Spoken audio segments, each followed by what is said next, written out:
It's the Odd Drunk Podcast, a very strange podcast. The drunkest show in the world. It's Jackson and Colton talking out of their ass. We don't care as long as drinks are poured. Sometimes we have our friends here. We will talk about anything. We don't care as long as we have beer. And if you let that whiskey ring. The Odd Drunk Podcast. Nice. All right. Hey, everybody. Welcome to the Odd Drunk Podcast. Hey. You know, I always thought about recording a podcast where we never announce that it's a podcast. Yeah.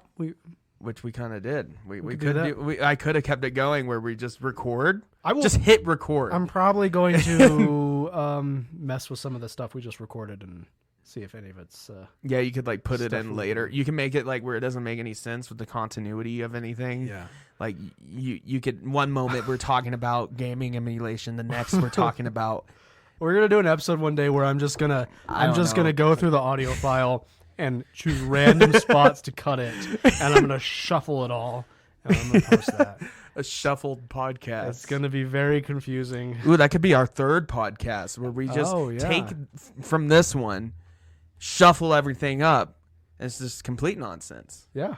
Even more than it is already. And then maybe we'll put an AI filter on it so it really actually does sound like nonsense words. Like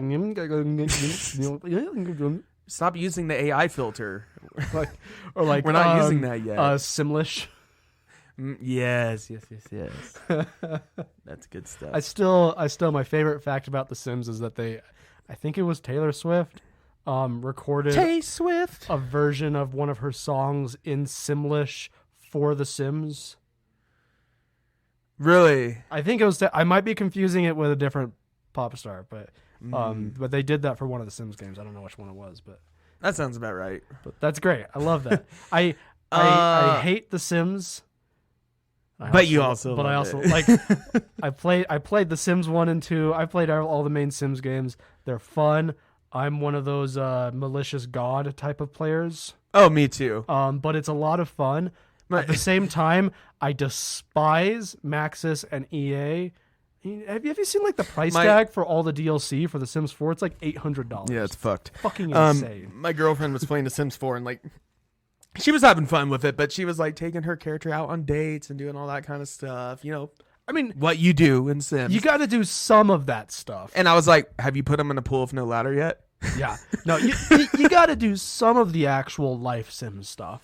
You don't have to. Well, no. If you want to get the most out of your Sims experience, this is my experience. To get the most out of your torture. I'm going to be pretentious. Out of being a pretentious Sims player here, I'm going to be pretentious because I've been playing since The Sims 1. Right. You got to engage in the life Sim stuff.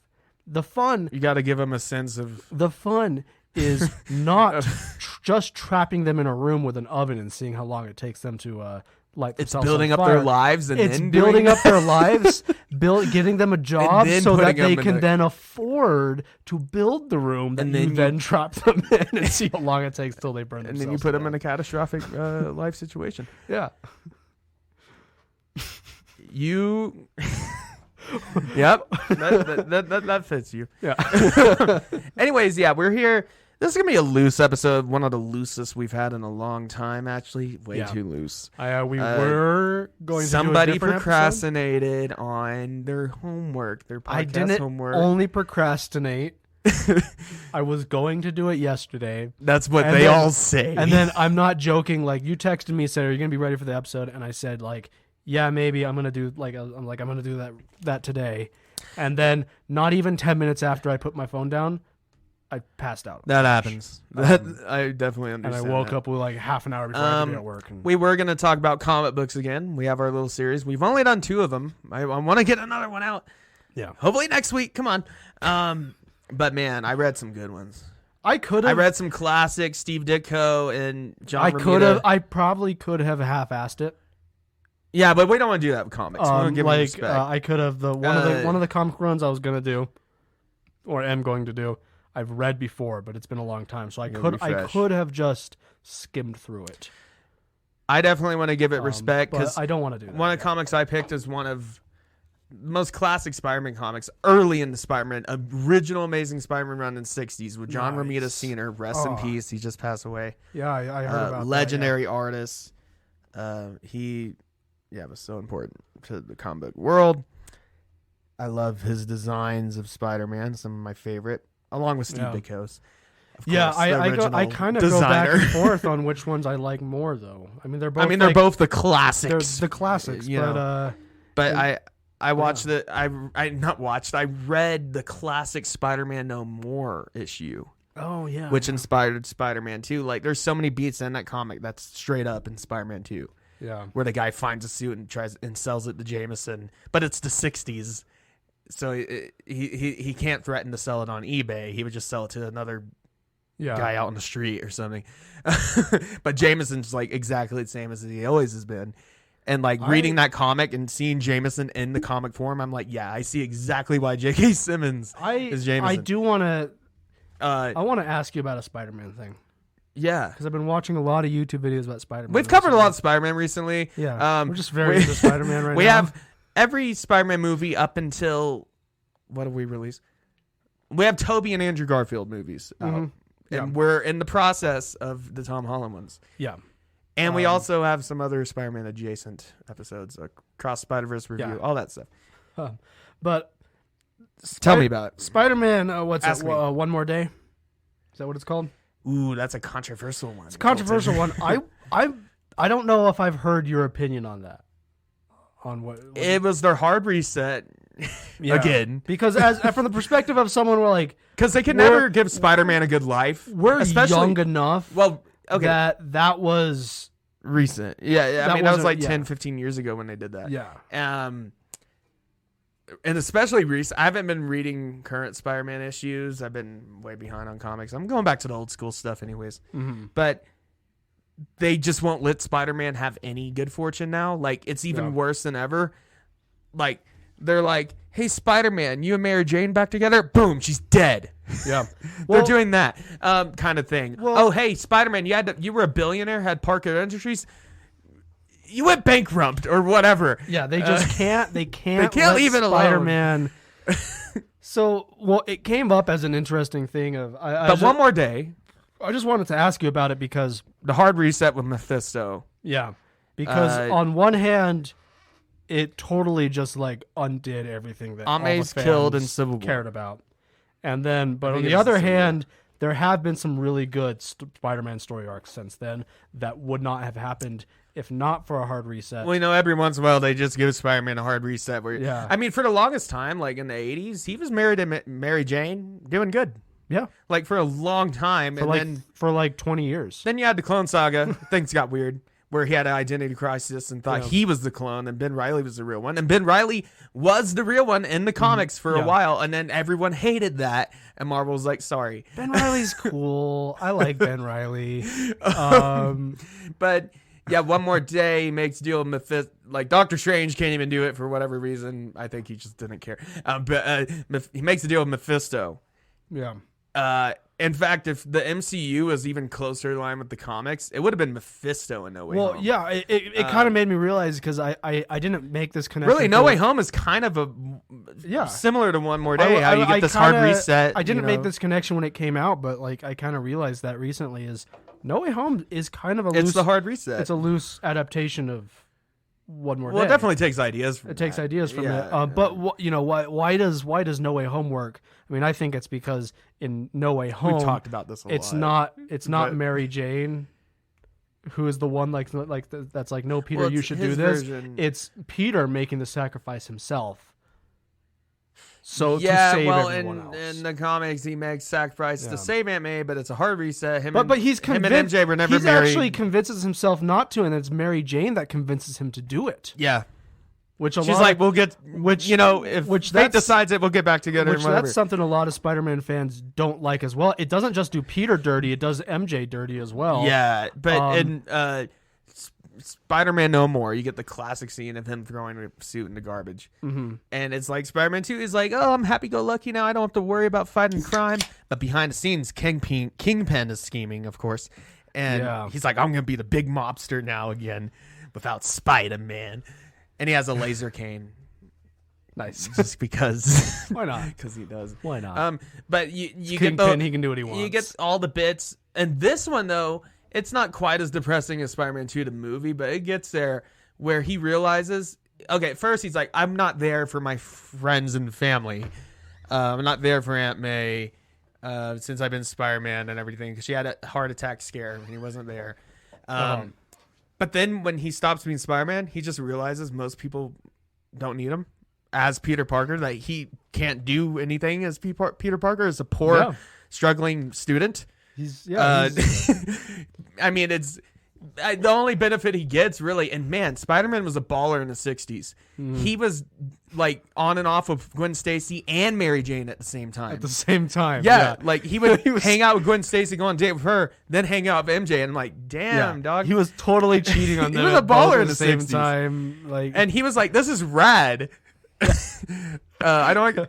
But then he realizes, obviously, that he has to be Spider-Man again. Well, one of the things that came up that got me thinking about this was I saw a video of someone explaining who the best Peter Parker in recent years is. Like live action comics or whatever. The movie in cinema, not just in live action, but in cinema, the best version of Peter. And actually, I mean, I think this person was arguing just in general the best Peter Parker we've had in a long time. Okay, what? Peter B. Parker from Into the Spider-Verse.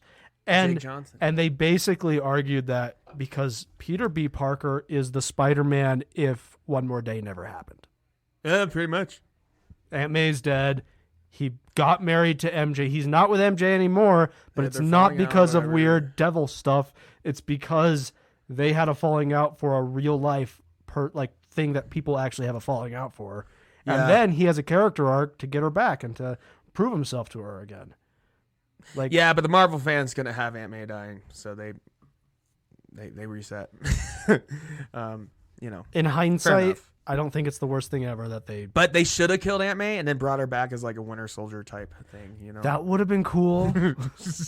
Hydra Aunt May. Aunt May? Who the hell's Aunt May? The gruff voice. She has a metal cane. Yeah. Metal cane, Uzi. Uzi in her purse. In her purse, yeah. She pulls it out. Yeah. And you do the Winter Soldier. Yeah, maybe has some like cool gas mask or something. Since we're on tangents, obviously. I have some shots for us that I'm assuming. Oh, yeah, today we're talking about video games, actually. Yeah, so I brought some shots for us because I just assumed because of the loose nature of this episode, we probably should just take I would say since we haven't even announced the topic until just now, we're talking about video games. Yeah. And just a loose, recent video games. I figure we can just, at some point, take... We already have a point. We can just take these shots. I declare that we already have one. Oh, I figured that just the nature of the episode, we could just do it. We could probably just take these shots at some point and call it good. Oh, okay. With the tangent fair enough. I just do a shot. Don't keep track. Just do a shot. Yeah, we're just going to assume that we're going to get to at least 3. But yeah, today we're going to be talking about video games. We've talked about Tears of the Kingdom a little bit, but there's been a lot of good games this year. There's been some super cool games. And I've been a little bad financially, and I've been getting some of the good games this year. I'm still very picky. I've still only gotten 3 games for the whole year. But that's more than I usually get. Yeah. I usually get 1, maybe 2. I'm major AAA games on what games I buy, but I get a lot of indie games, but that doesn't count. What ends up happening is I spend plenty of money on games, and then you don't play. But it's not right when they come out. Right. It's like, anyways, yeah, a lot of good stuff to talk about there. But before we talk about that, Colton's got something to tell you guys. And do I? Yeah. Oh, right. Duh. Yeah. This was fun. It happened yesterday.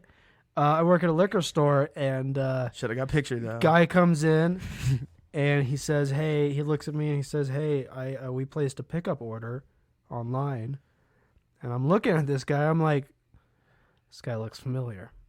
And then the other guy walked in, and I'm like, "Oh shit, you're Rhett and Link," and it was Rhett and Link from Yeah. So that was fun. You met Rhett and Link. You sold liquor to them. And I definitely believe you. They're unmistakable. You would know if you see them. And Durango's definitely the type of place they would go on vacation to. I feel that. Yeah. But when you first told me, I was like, Yeah, I texted you and said I just sold a bunch of booze to Rhett and Link.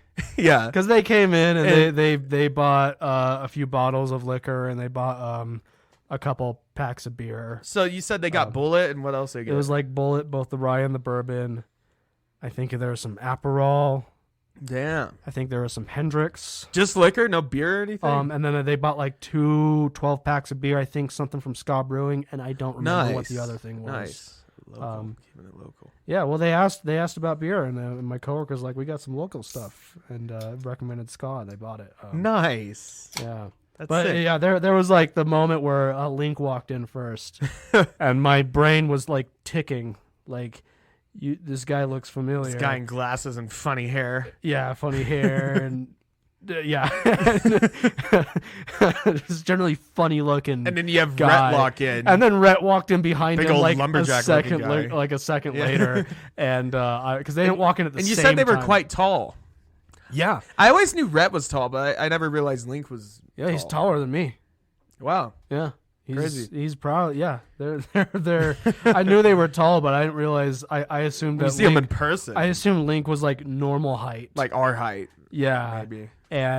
But no, they're both very tall. And just Rhett's just very tall. Yeah, he's taller than I thought he was. Yeah, and then it's like clicked with me, and I said to them, before I said like, what's the name under for the order or anything like that, I was like, oh shit, you're Rhett and Link. And they said yes, and I said, oh, that's cool. I watch your stuff. And then I said, what's the name on the order? Yeah, that's awesome. And I think, like I said before we recorded, I think they would be some of the best YouTubers to meet in person. They seem like genuine people. They were nice. Yeah. I like their content. I used to watch them a lot. I didn't bug them. I did the customer right. service thing. I would have. I would like to say I would have bugged them and like would have shouted out the podcast, be like, "Hey, you inspired us to be a podcast," Yeah. But no, I think I would probably play it cool too. They sounded like they were on vacation, so I was like, they probably don't want. However, the only thing I said that was out of my normal customer service thing was, I like your videos. Was basically I watched. I was like, "Oh, you're Rhett and Link," and they said yes, and I was like, "Oh, I watch your videos." That's awesome though. And then when they left, my coworker turns to me and she's like, "Who were they?" Right.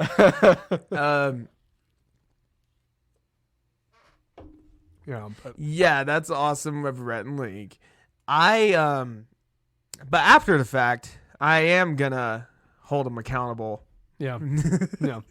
Be like, I'm gonna at Rhett and Link. I will do it. They will not see it because they have millions of followers. Yeah. But the off chance they do, the very high Rhett and Link, the 0.00001 chance they the chance that they do yeah. Listen to Odd Drunk Podcast, Rhett and Link. I listen to your podcast sometimes. Yeah. Your biscuits, right? They make good content. I like your videos. I like the one where you smelled people's socks or whatever. Yeah, Good Mythical Morning. Back in the day, I think they still do every once in a while, but they still do stuff on their main channel, like music videos. And but back in the day, they used to do more music videos and stuff like that and sketches. They used to have a TV show way back before their YouTube channel where they made like really cheesy commercials for small businesses and stuff. I've seen some of those. It's pretty good stuff. I used to watch that too. It's good stuff. I don't know. It was kind of funny because a town like this, like celebrities do come to this town. Oh yeah, but it's not like L.A. No, I mean everyone has a story of it. You still don't have a high chance of meeting one. Yeah, and also I've definitely like met well-known people in this town that I did not know who they were. Where like someone later was like, "Oh, that was so and so," and I'm like, "I don't know." Okay, fair enough. So it was just kind of fun because I used to watch their videos when I was in high school. Before that, I watched their TV show. So it was just kind of fun. It was just a fun evening, like a fun thing that happened that they. We don't need to do this, and I was like, "Wow, that's cool." I'm gonna treat them like any creator. Go follow Rhett and Link. They've got plenty of followers. I'm sure you're already following. Follow them. Yeah, but do that. Yeah, good stuff. Seems like good guys. And like I looked it up. Like you interacted with multimillionaires. They're both worth about like 20 million each. Yeah. Like recently, this is a really cool story about Rhett and Link. Actually, well, I saw this in the news, that Smosh is back. Yep. Ian and Anthony are back together. And how did that happen? So, which is exciting. Way back in like Smosh 20 is cool. Yeah. Like when Smosh really kicked off, like original Smosh, they eventually got bought by this parent company, Defy Media. And that's when Anthony eventually left because he felt like he had no creative control anymore. He didn't have time to do sketches. He hated it. Sadly, there was a period of time, it still happens, but there was a period of time where YouTube channels were being bought by big conglomerates. And Smosh was like the first one. Are you familiar with Indie Mogul? They weren't super big, but they were a film. They bought a DIY filmmaking channel. So they did. Their biggest series was Backyard Effects, where they showed you how to do like DIY practical effects for filming for filmmakers. And they had their original host, Eric Beck. And then he left, and they had another host, Zach something. But then they were bought by like YouTube. I think it like might have actually just been just YouTube, like Google or who bought them. I mean, they didn't stop making good content, but it changed. It very much changed. Well, that's what happened with Smosh. So like podcasty type of stuff. When before it was like super campy, like homemade VFX types of stuff. Well, But then eventually, the company that owned them allowed them to become private again. And then the original host from it came back and all that sort of stuff. And it didn't last long because they had pretty much lost all their steam by that point. So they're not doing much now these days. But with Smosh, so yeah, they were bought by Defy Media. Anthony eventually left not too long after, like a few years later. And apparently, like I saw, like he did it. He has his interview show on his channel where he interviews different people, YouTubers, influencers, and he did one with Ian. Nice. And they go into detail like about how their friendship, like they lost their friendship during all that because it was all about just churning out content, and that the company just expected all of this content. They had no. A lot of people don't understand that it's like. Had no lives. That YouTube creators, at least the successful ones, people have this idea that they're just dicking around making videos, and some are.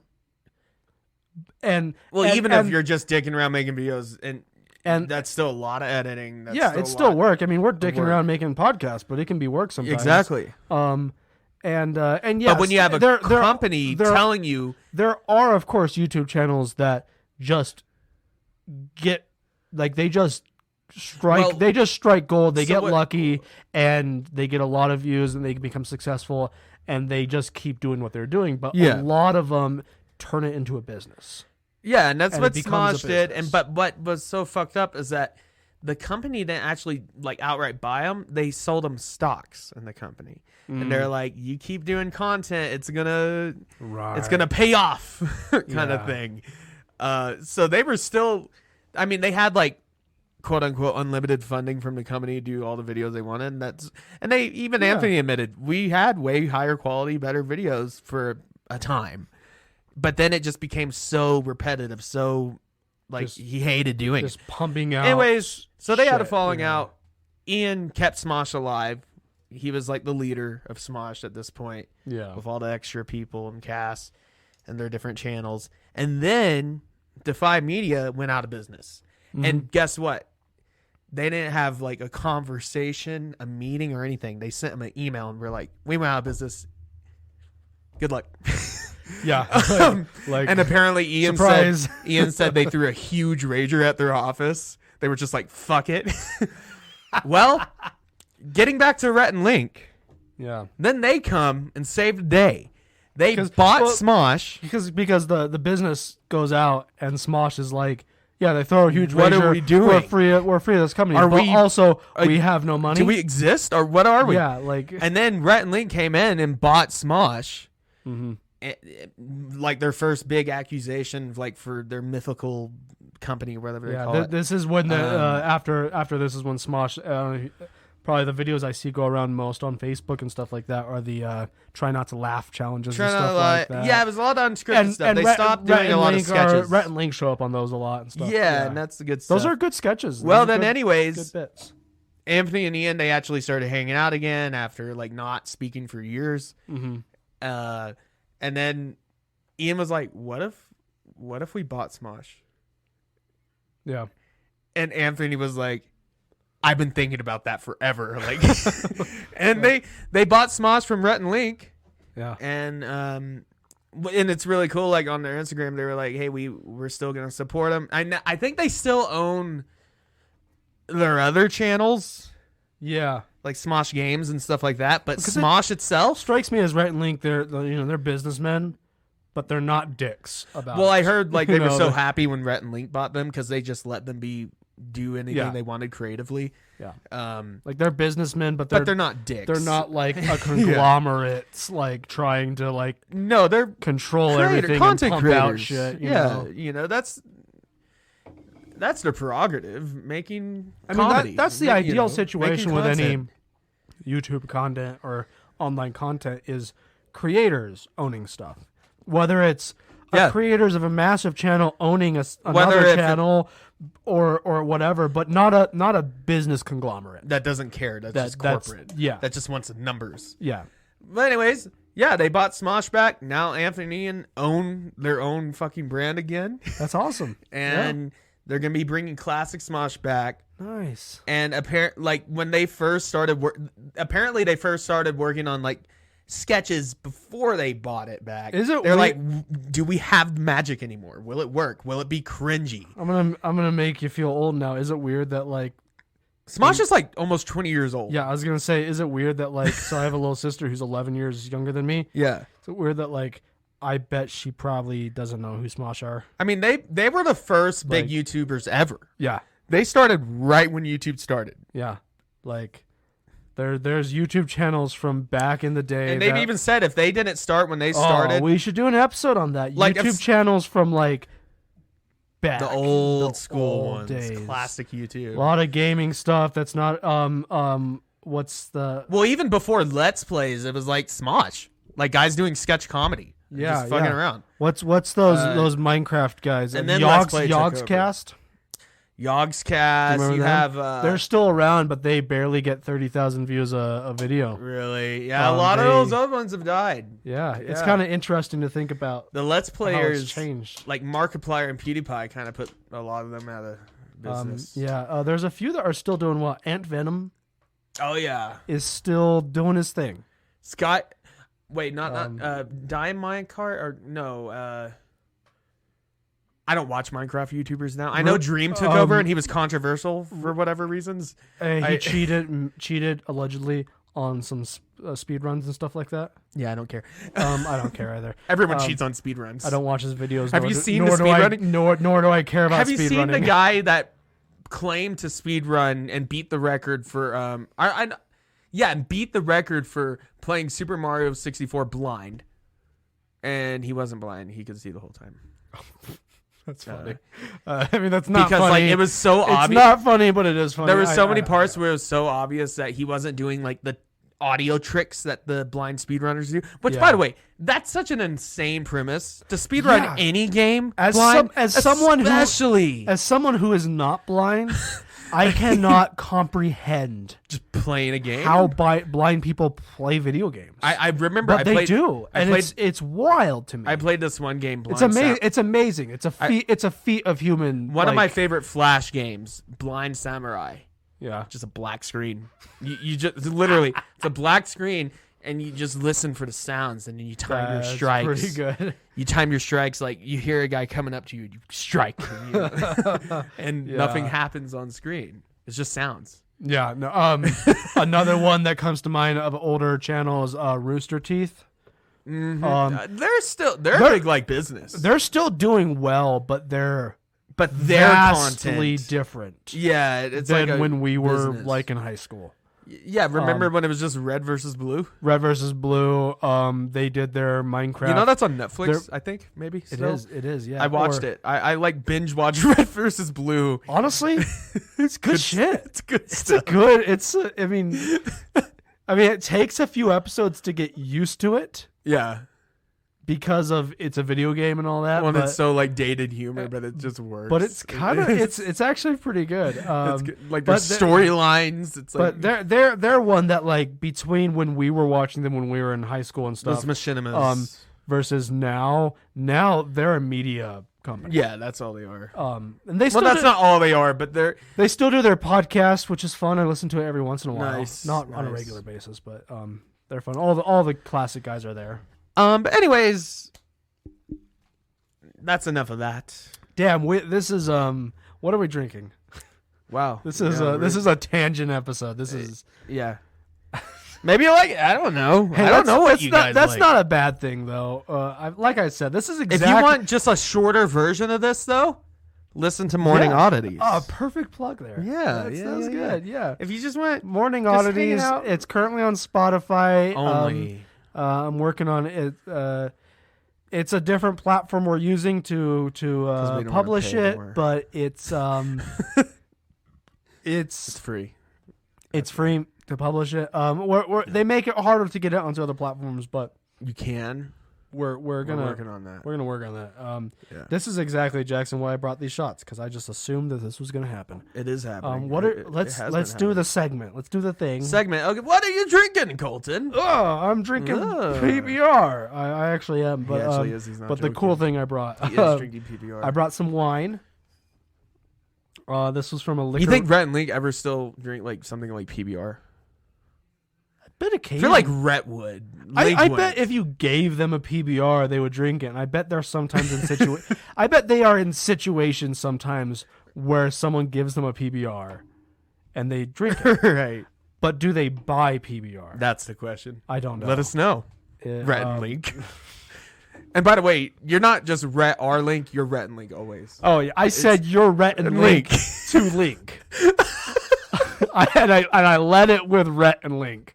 Have you seen all the compilation videos of Link like almost hurting himself or somebody else? Like all the videos. Yeah. That's what I think about when I think about Link.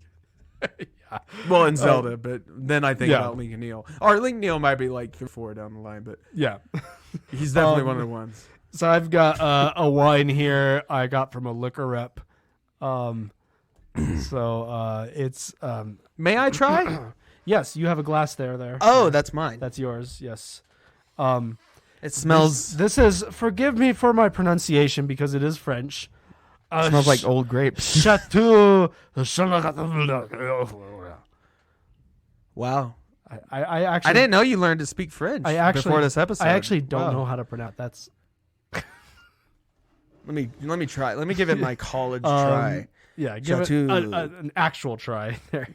Chateau Cantelaude. I don't know.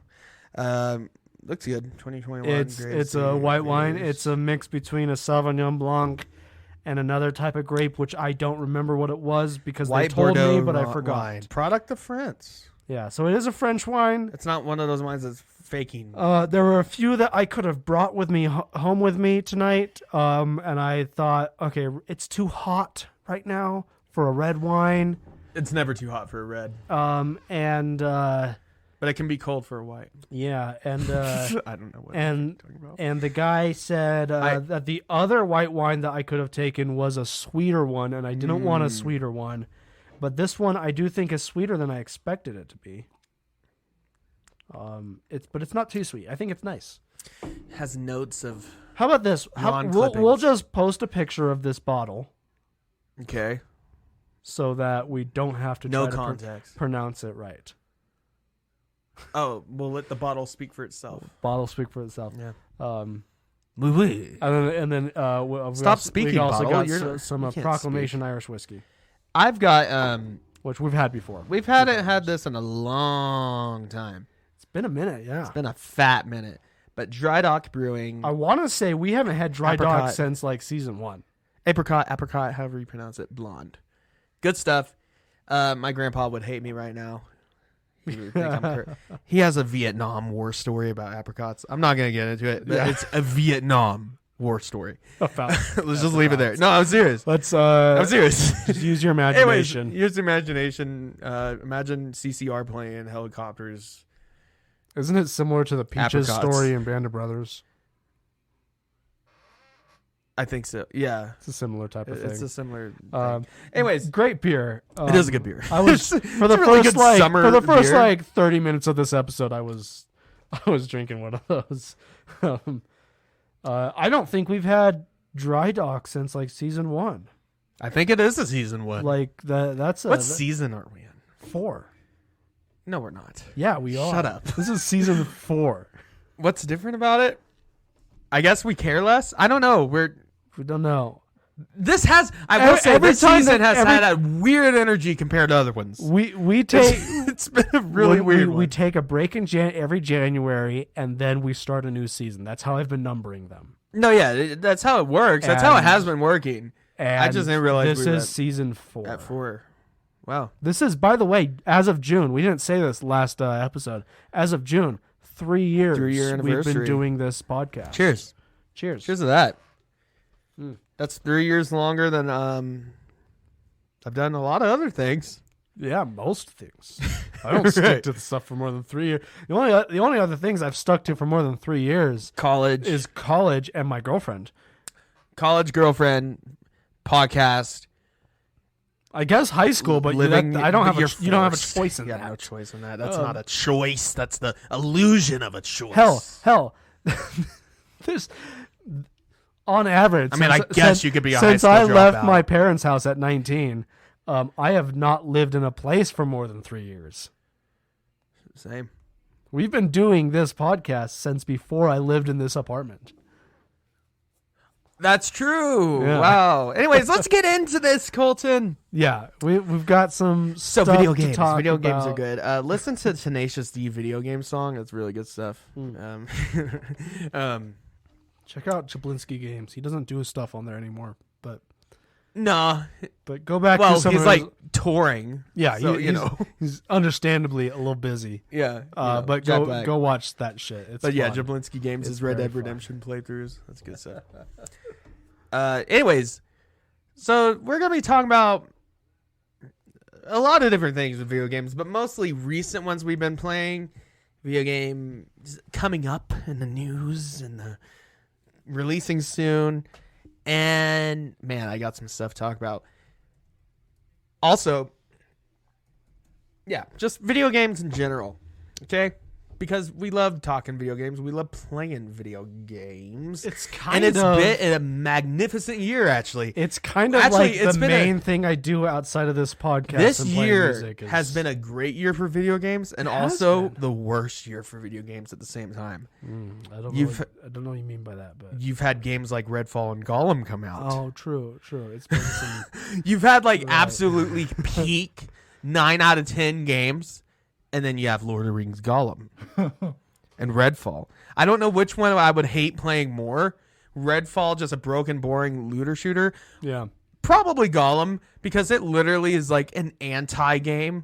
Not only doesn't it work right, it's just literally Redfall boring, would probably be like, I would not enjoy stupid it. Like fun. Yeah, I probably wouldn't enjoy it. But I think Gollum seems like it would make torture me angry. Like why? It would make me upset. I mean, we've talked about it on Morning Oddities, but Gollum literally, I mean, you can look at all the reviews. It gets terrible scores. Well, this whole year so far, and also, keep in mind, it's only the first half of the year. We'll get to some of the games that are coming out soon.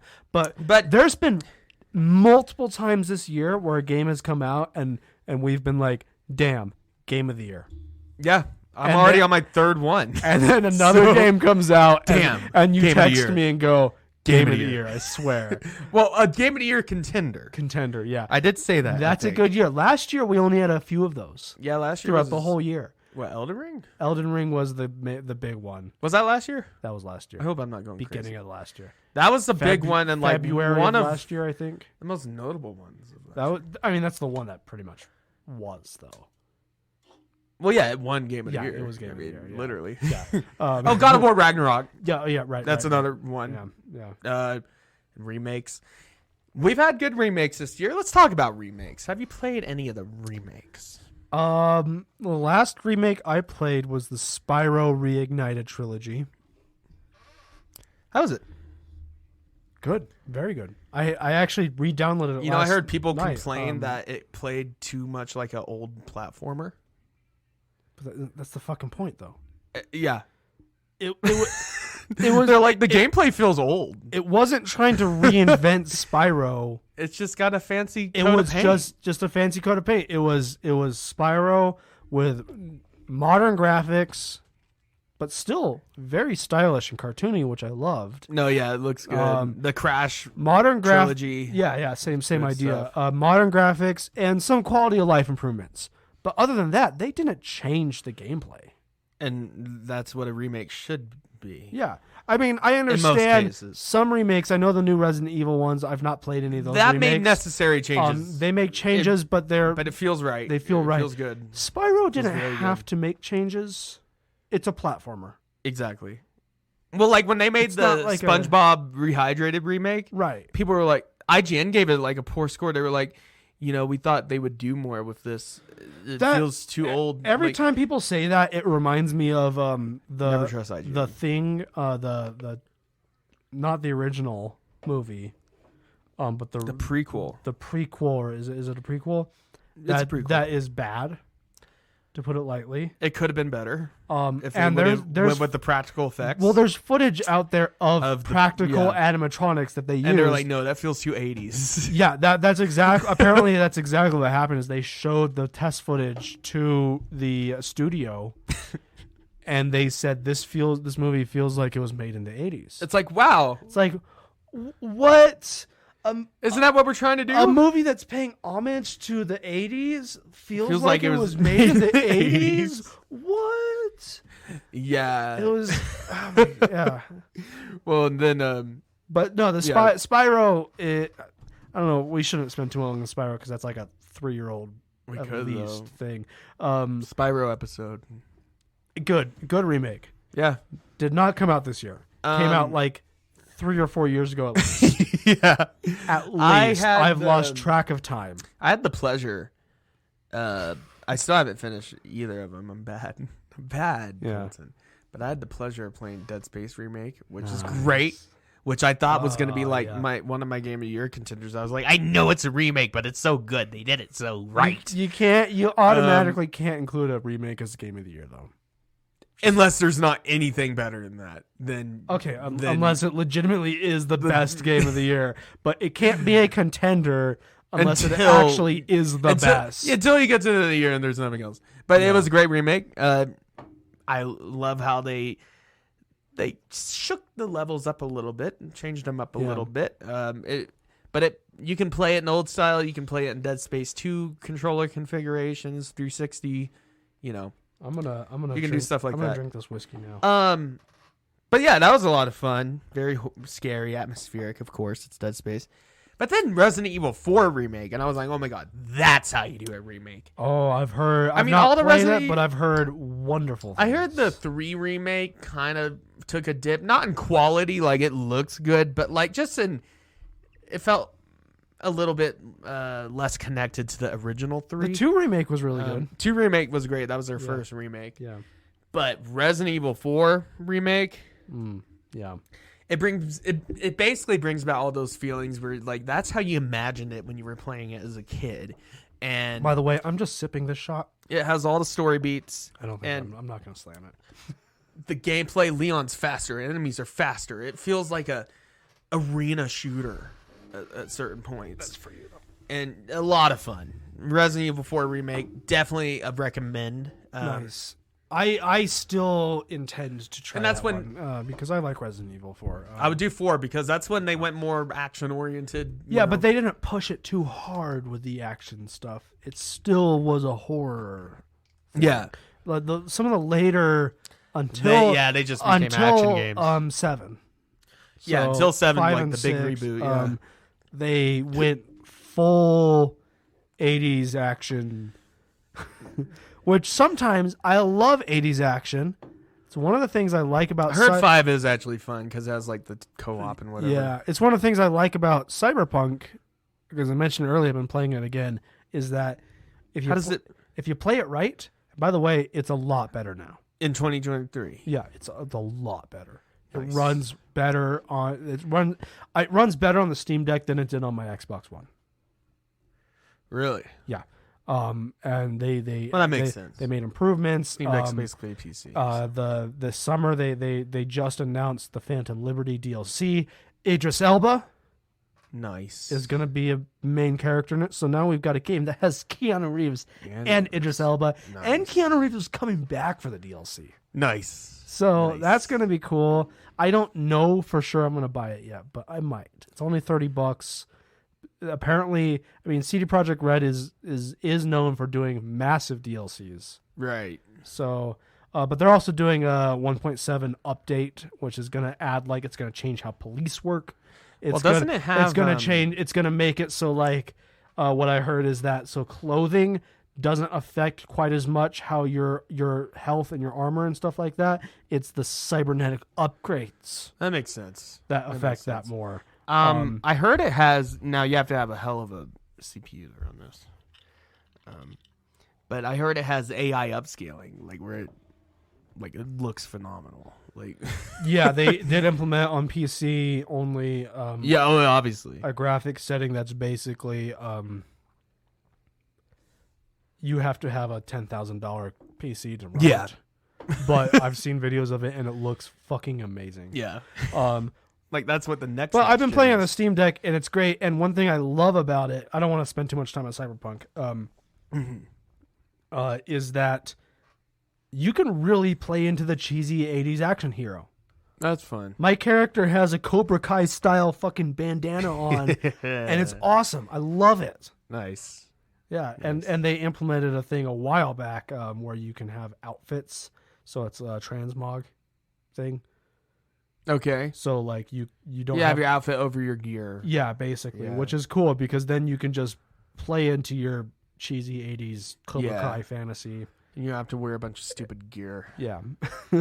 Well, you wear it, but you cover it up with a skin.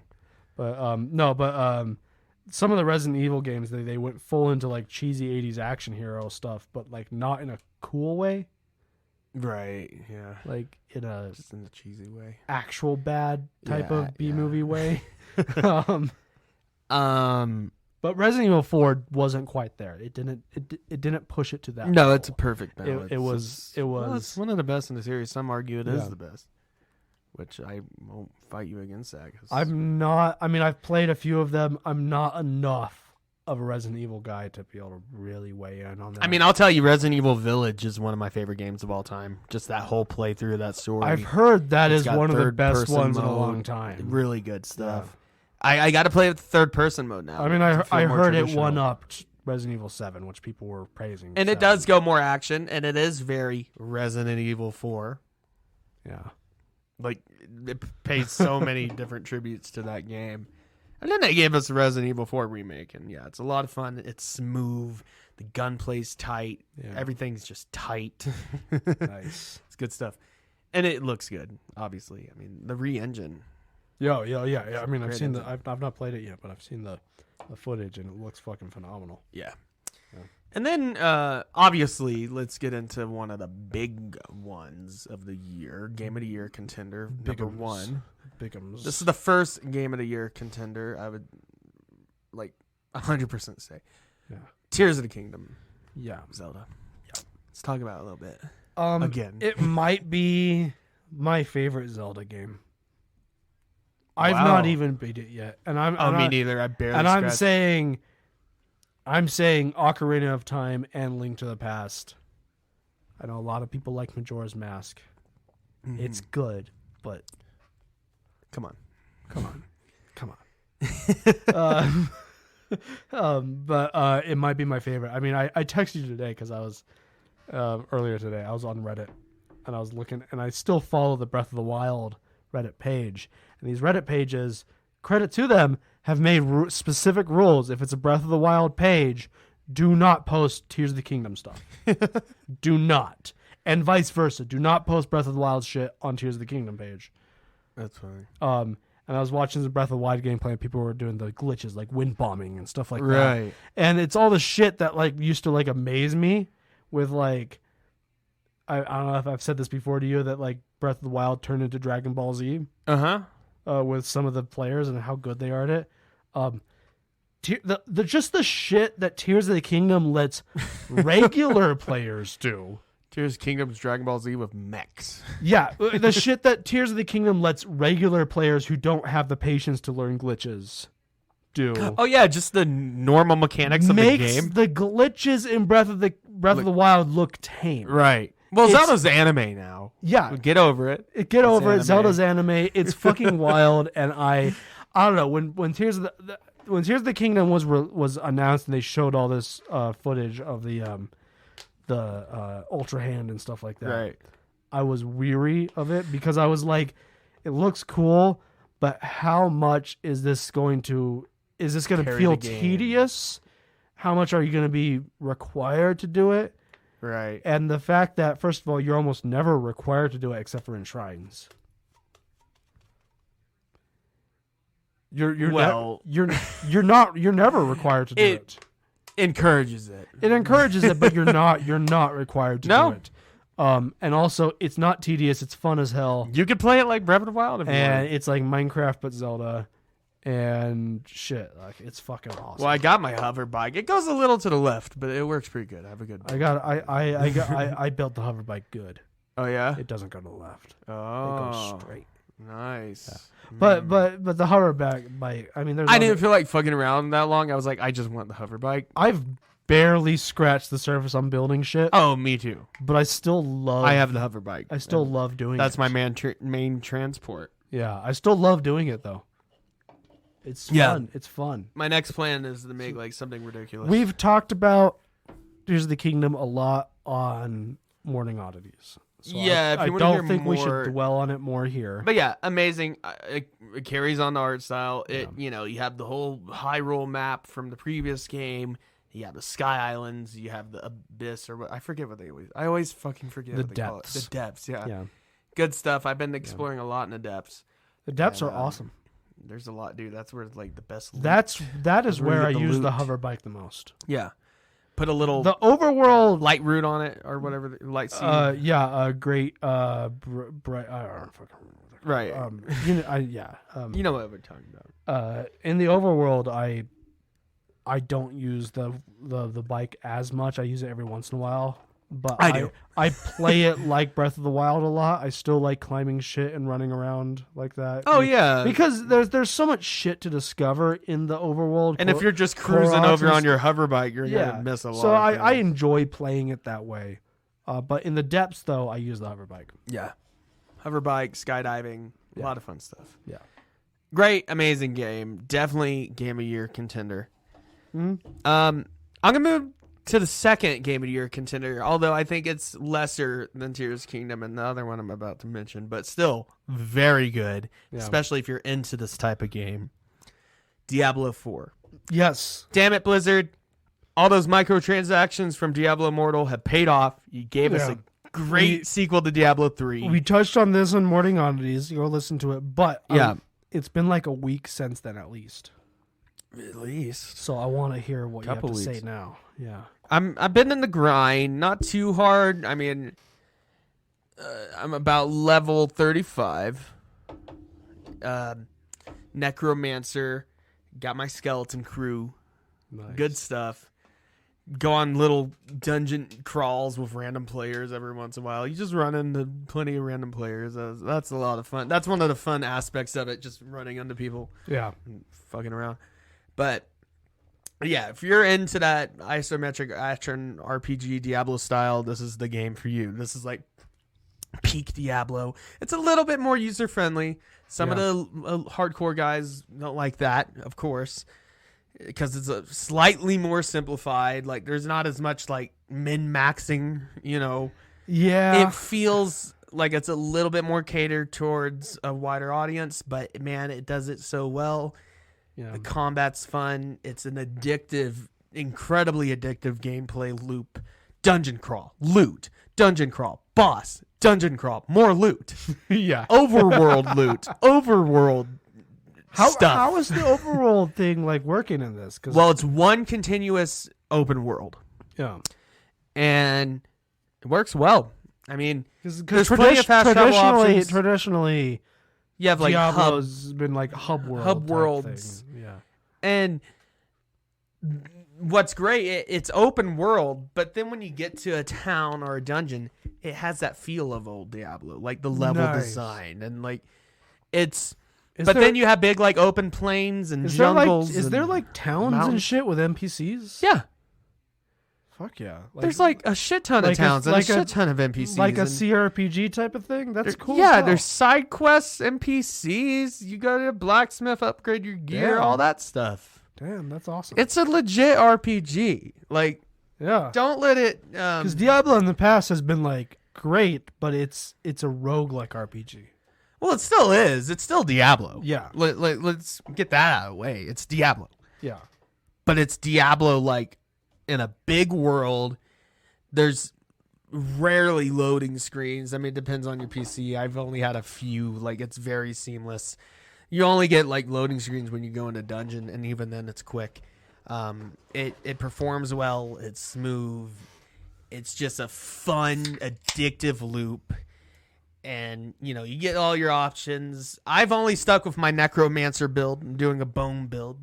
A lot of bone attacks and stuff, fun stuff like that. Nice. She's a goth chick. Can you like... And, can you do but like, you can be a barbarian. If you're a Necromancer, when you slay enemies, can you then like raise... Yeah, instantly. Nice. You raise the dead, and that gives you more magicka. Nice. I mean essence. That gives you your essence. Yeah. And the death animations is cool. I mean, it's just all smooth. You can zoom in a bit on your character if you want, like other Diablo games, if you want a closer look at your gear and all that. It's very loose with the legendary gear. Like, you play for a few hours, you're going to get legendary gear. Nice. It doesn't, and like the only microtransactions I've seen so far in this like 0 season that we're in right now, you know, the base game, only thing I've seen is cosmetics. Nothing that gives you an advantage over anybody else. Well, but I gotta say then, because of Blizzard's track record over the last decade, and I mean decade, I mean, having non-intrusive mmicrotransactions. No, yeah, it's not. Good job. It's good definitely job. non-intrusive. Good job, Blizzard. It's there, but yeah. You would Blizzard never... does not have a good track record with that stuff. So they've come a long way. And what's great about it's you know, fun to play for friends or just play with randoms. I feel like at this point also with microtransactions, we're at the point where it's going to become a cycle. Yeah, where we have companies start to ramp up microtransactions until gamers really create some backlash, right. And then they ease off for a couple years, and then they slowly start to bring them back. Yeah, I think it's just gonna become a cycle from this point on. Yeah, like we're on a low point right now where there's less of them. Well, it depends on the kind of game you're playing. Depends on the kind of game. There's always playing mobile games. They're always going to exist, but I mean, like, if you're playing Fortnite. That's all it is. I mean, AAA gaming. You know. Yeah, I feel like we're started to learn that we're at a low point right now, but I think give it 5 years or so. Well, we're at a high point. We're at a good point. Yeah, I mean, the low point in microtransactions. Right. Yeah. The amount of I got you. And but I think give it 5 or 6 years, and we're gonna have another situation of Battlefront 2. I think it's just gonna become a cycle. Yeah. But anyways, the art design's great. Gameplay's great, very smooth. The music, the soundtrack, great. I love the guitars and all that, the classical guitars, and you know, very good stuff. And then there's the metal parts, but then it's back to like Spaniard, like flamenco guitar, and then a metal. I fucking love that. I love that shit. It's very metal. I love mixing metal with flamenco shit. It's awesome. Yeah, I love that trope. It's amazing.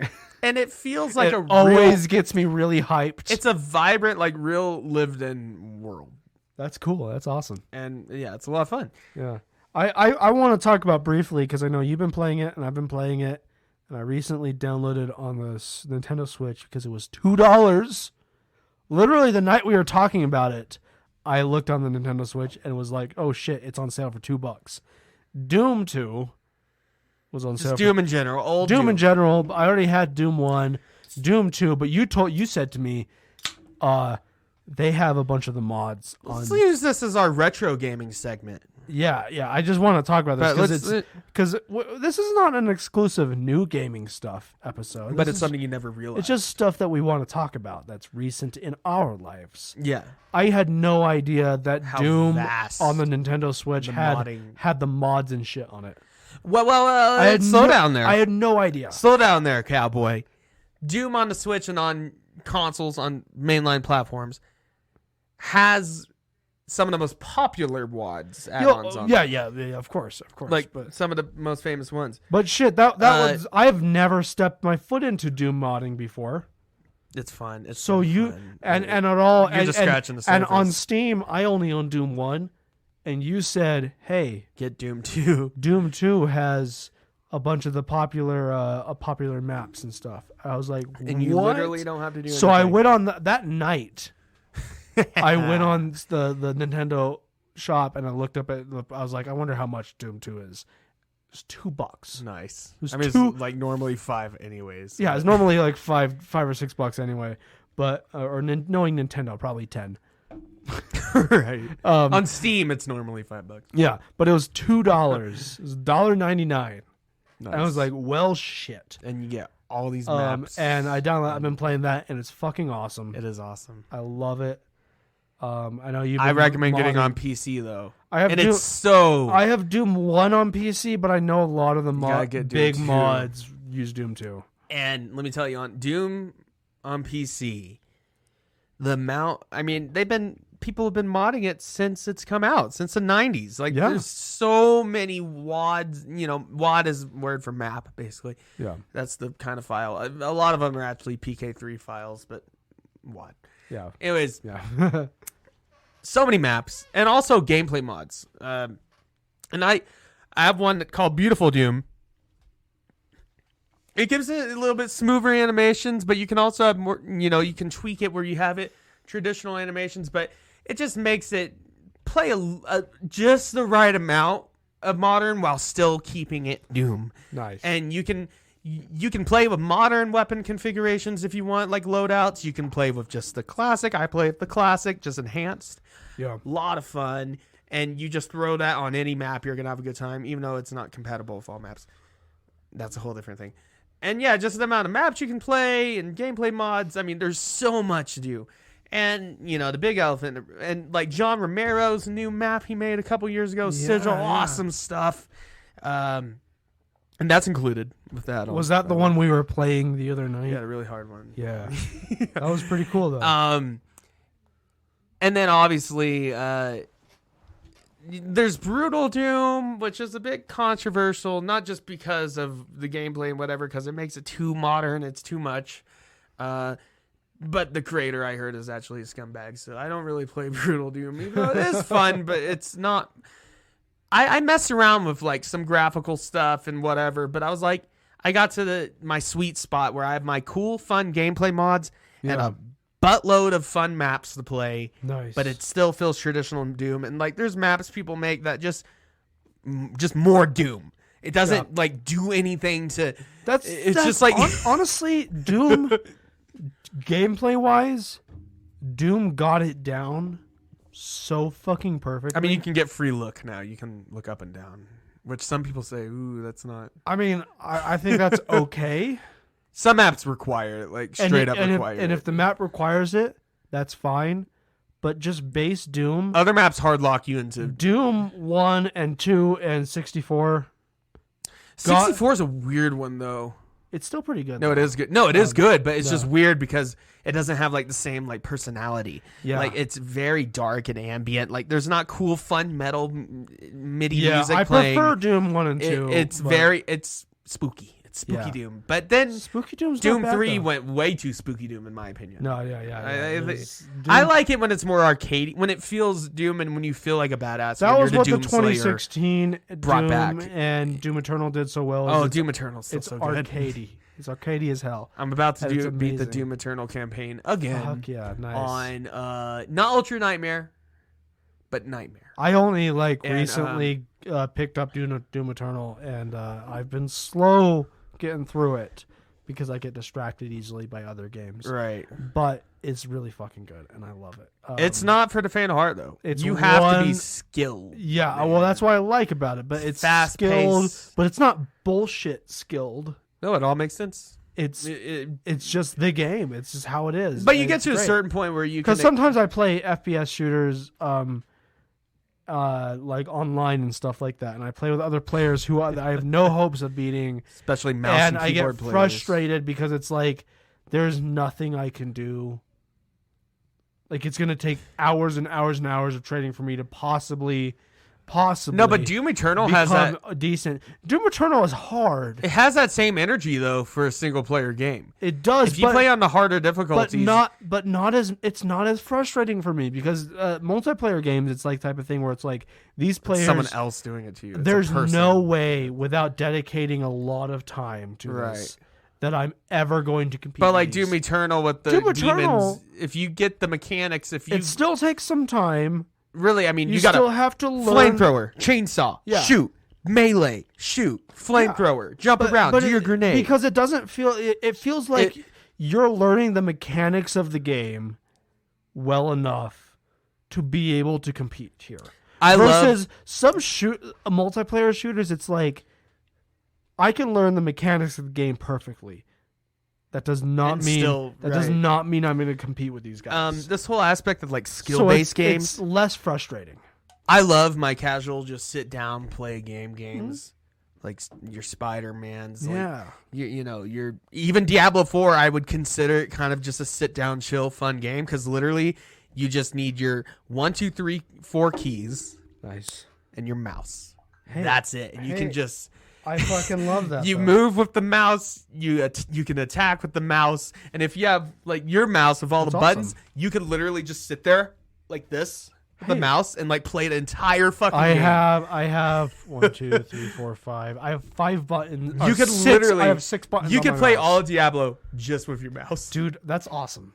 Shit, it's such a chill. That alone kind of makes me want to get and that's Diablo what makes it so much more like addictive of a loop because. You don't even have to because you have a beer in one hand and like a mouse in the other. You don't even have to put as like much energy. It's mental. Like you can imagine this. The way you gotta time your attacks right and everything. Whatever. You can imagine this. Looking at the way I have my desk set up.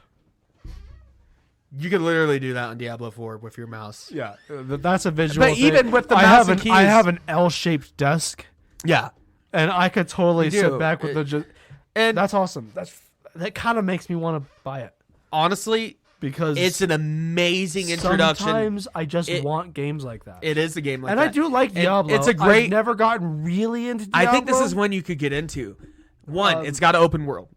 It's even more RPG-like with all the NPCs and everything, and the side quests and everything. And it's just a seamless open world. With fun dungeon crawling, and it's all cross-platform if you choose. That's awesome. Yeah, you can just play with anybody and everybody on the Diablo servers. Yeah, you told me recently. You said you had an experience with a guy. You met a guy, and you were like bromance shit. Like we like dungeon crawl for 2 hours. Yeah, and never said a word to each other. Never said a word again. We friended each other. Haven't played again since though, but. We like went on a huge fucking epic dungeon crawl. Never said a word. He just happened to start following me, and I was like, "Okay, I love let's do this." That is a true gaming friendship there. But it never feels like an MMORPG. Nice. It has those elements, but it never feels. I've played MMOs, even though I can't really get into them. I struggle to get in them, but I try a lot of them, and especially when I was in especially when I was in middle school and high school, I played a lot more of them. They are fun. I mean, and the best experiences socially with them are when it's a situation like exactly just what you random described. encounters. It's just like, a person you encountered, and you don't have to introduce yourself. You don't have to explain yourself. Gaming's you're just both there to have a good time. It's a universal language. Playing a video game. You don't have to hook up your and mic. you both just play. You just both go play a video game. That's why I hate voice chat in FPS shooters, like in and you have Call all the of Duty. squeakers, but not just the squeakers. N-word and because whatever. it's not just the squeakers and the N-word people, but like the shit the people who are like trying to direct everyone and I hate that and shit. work I'm as a like, team fucked. and work as a team. And that's, I think, the magic behind, like... Let's do the teamwork thing with your actual friends online. Yeah. Not with just random. It's like, shut up. We're just playing. But that's the magic of, like, MMOs sometime is that, like, Pirates of the Caribbean... It'd just be like you and one other guy. Yeah. Or a couple other guys. Pirates of the Caribbean online. Back in the day, I played Big that throwback. a lot when it was Don't still they have the on. emulated version or whatever? Talopo, The Legend of Pirates of the Caribbean online. It's around... Play it. It's fucking awesome. It's a really good, accurate recreation of that game. So before they switched it, before Disney went in and changed it all It's up. getting warm in here. It's time for a shot. Yeah. Before that game went offline, Disney went in and changed everything about the game, and then like a year later, shut off the game. You okay there? That's a good whiskey there. But Proclamation. I literally just poured it down my throat and just let it Nice. go down my throat. Proclamation Irish whiskey. Ugh. It's my go-to Irish whiskey. right Shot now. tips. Yeah. If you're a pussy, no, just kidding. I'm sorry, that's not the kind of person I am. I'm sorry, but if you're come on. if you're weary about taking a shot and your friends are pressuring you to take a shot, for one, only take it if you want to. Yes. But once do not take shots unless because you of really peer want pressure. to. But once you cross that threshold, That's good, responsible Yes. advice there. Good job. Well, I got my irresponsible advice coming up. Okay. But once you cross that threshold and you're like, I want to take a shot, I'm a little scared, but I want to do it. Yeah. If you really want to do it with like the least resistance possible, tilt your head back,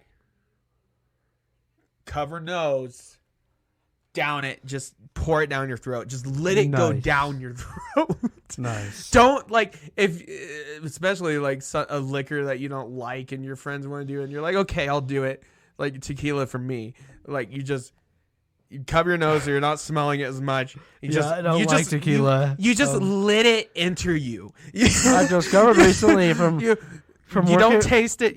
Working at a liquor store, a local liquor store where I get to try stuff actually. But don't do the thing where I've discovered there are good tequilas. They exist. I'm gonna try mezcal. Mezcal can be good. I generally like it a little bit more than tequila, but it's still a agave spirit. I know Bryan Cranston and Aaron Paul. They have. I want to try their. Is it a mezcal? Isn't it right? I think so. Los Hombres or whatever. So I've discovered basically because I've tried a few tequilas and mezcals that I actually liked, and I've always not liked that stuff. I like a little smokiness. You like mezcal more, yeah. And I just generally don't like agave spirits. I'm not into it. It does not work with me. It doesn't vibe with me. But I've tried a few working at the store where I was like, okay, well that's actually pretty good. I could sip on that. Right. And I've basically just discovered I have expensive taste. Yeah. If you buy me a bottle of tequila and it doesn't cost at least $50, 60. Let's push it to 60. No. There is a bottle. There's a good one for 50. There is one for it in the $55 range that I would actually recommend. I don't remember what's called off the top of my head. Off the top of my head, I don't remember what it's called, but it's an organic one. It's very nice. It's I got to try it a while back, and I'm like, anyways, pretty good. Also, don't sip on your shot before you take it. Just take it. I sipped on that whiskey. No, but if you like it, you will. Yeah. But if you don't like it and you're like, I'm scared. Yeah. Just down it. Yeah. Just let it. Pretty much. Just accept your fate. Or you can be like, or you just don't. And take you it. just flat out refuse to. And fair enough. To take shots of. That's anything another that's tip. not good. That's another pro tip. Don't. Just don't take shots of shit that you don't like. Pro tip. Like that's. But if you're going to, That is generally my mentality is I don't take shots of shit that I don't like. Right. Unless there's one big exception, because this happened a couple weeks ago. What's your big exception? If the bartender gives it to me. Well, yeah, if it's on the house, then yeah, that's disrespectful. Yeah. If someone says, I'm going to buy you a shot, and they tell you what the shot is, then it's like, you can refuse. You can say, because they're giving you the warning. You can say, thank you, I appreciate the offer, but I hate that stuff, and I really don't want to take a shot. You know what's I'll take a big swig of my beer with you. But you know what's kind of a I don't want a shot. You know what's kind of an understated thing in today. In today's society, Colton, society, you can't just say no anymore. People get like pissed off if you just say no. I have a coworker. And here's another tip, just a life tip: just say no. Just say no. You don't have to give. I have a coworker. You don't have to give an explanation. If they ask you one, just say no. I have a coworker. You've met him. Big Marine. Yeah, he's mustache. Cool. Very he cool made me guy. Feel small. He's a cool guy. He is cool though. I like him. He on the surface projects an asshole, but he's actually a very, very, very nice and cool guy. Yeah. And he told me his dad. Imagine that guy, but his dad. Okay. So real like Ron Swanson. Ron Swanson character. And he said this what his dad always said, and I love. Was his dad also a Marine? Marine family? I don't know. Oh. But no is a complete sentence. Yeah, that is one of the best advice. Pieces of advice I've heard. Well, just like what I said, is a complete sentence. You don't have to explain yourself. Exactly. If you don't want to, that's up to you. If you want to explain yourself, but yeah, you don't have if you don't want to do something. Don't do it. Say no. And if they push you, fuck them. No. They're assholes. These people are asking me if I wanted to go out. I was super tired, and I was just like, no. And they're like, why not? And I was like, I just no. Yeah. I mean, honestly, I've had times where people invite me out and they say... And in fact... And you can... I think that's a good way to avoid being an asshole, more. Because you can sometimes explain yourself if you feel it's appropriate. That's your prerogative. But there's been times where people ask me to go out and I say no and they say why. And I just say, because I don't feel like it. Right. That's as much explanation as you need. And honestly, I've never had a situation where that has not been an appropriate answer.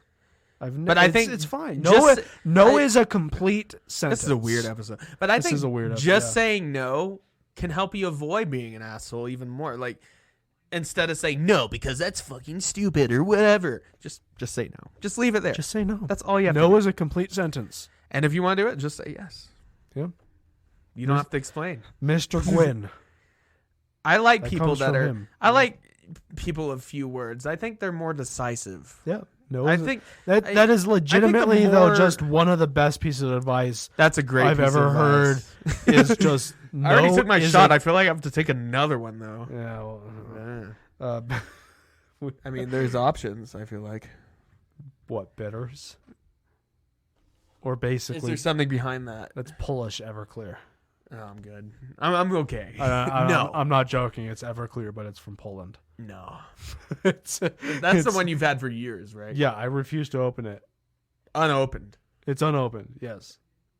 It was given to me by my sister. When did you get it? My sister. It's at least 3 years. So as old as the podcast. My sister. She lived in Poland for a while. She brought that back with her and gave it to me. It's 95% ABV. It's basically Everclear, but it's Polish. It's a Polish brand or whatever. Anyways, back to gaming. Yeah, back to gaming. So you've been playing a lot of Doom and on retro gaming. Yeah.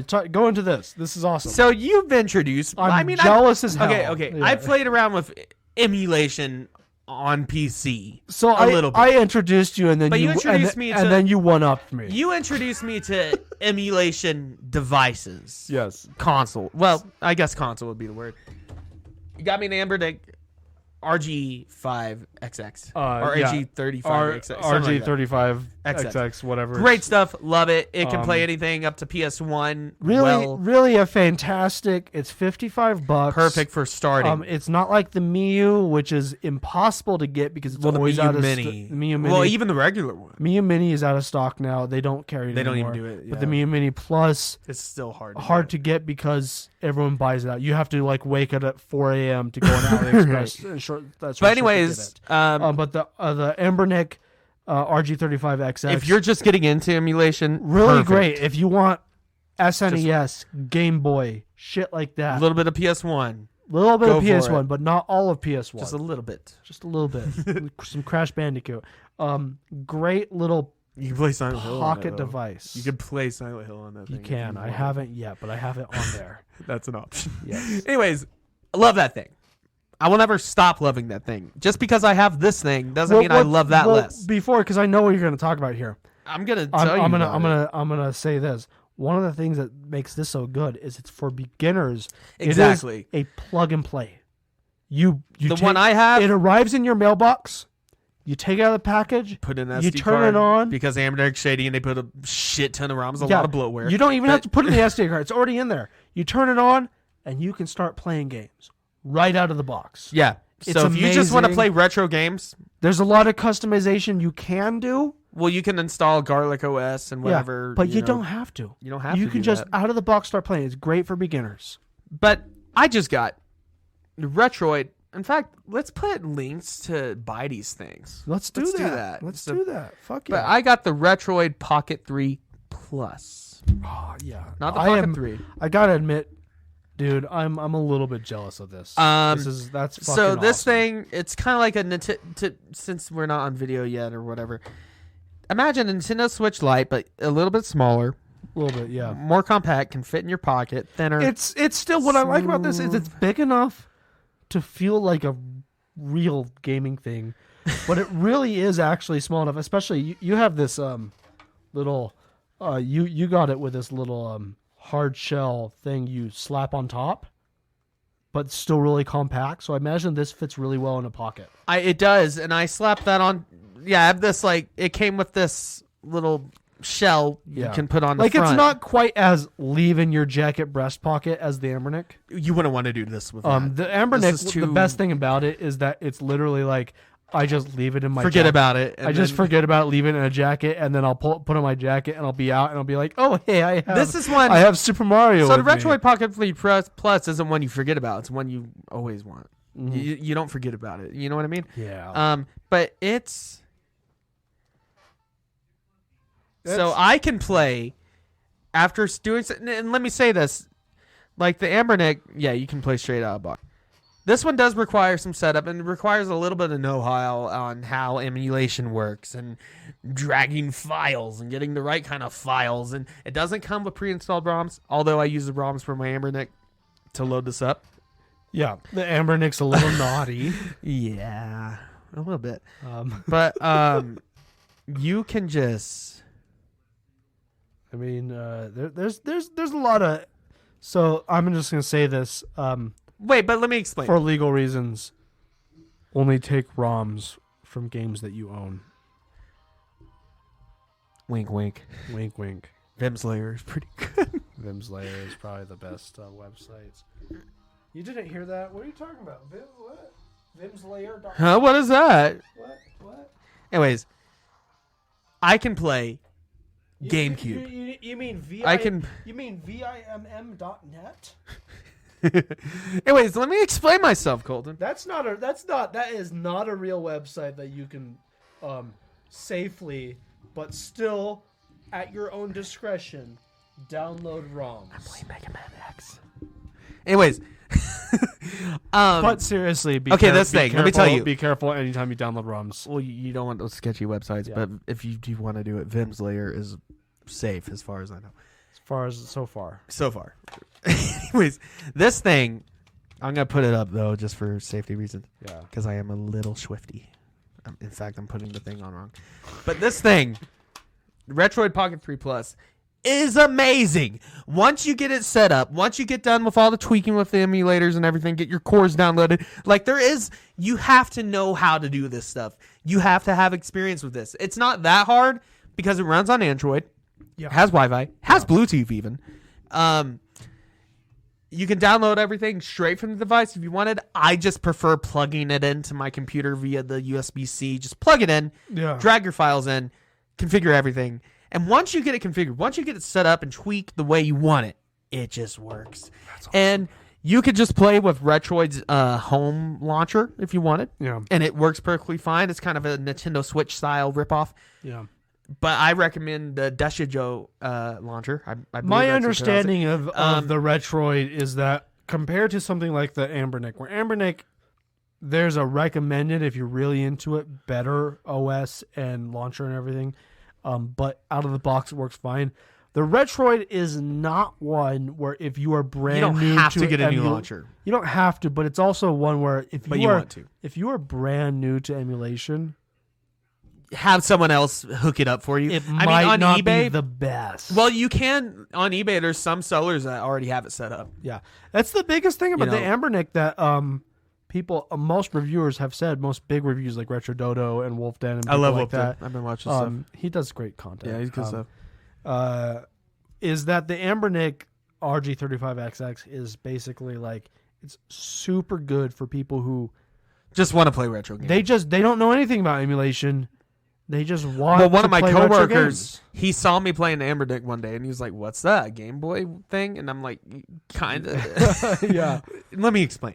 Anyways, he's like, "I want it," and I was like, "Yeah, it comes with all the games you would want. You just put the SD card in, and you're ready to go." Fuck and yeah. He's been playing it. I've been helping him install games and like teaching him little tricks and whatever. But like, he has no idea how to do any of this stuff, and he's been enjoying it. It's great. Retroid Pocket 3 I have Plus, a coworker. She didn't end up buying one, but she has She told me I was talking about retro gaming with her, and she has an old Xbox 360 that her brother modded to be a retro gaming console. Nice. Which awesome. Actually is fucking rad. I heard PS Vita could be a great emulator. Well, the fact, it's hard to do. I mean, Xbox 360, that's not an easy thing to mod. No. So the fact that her brother modded that to be a retro gaming console is actually kind of awesome.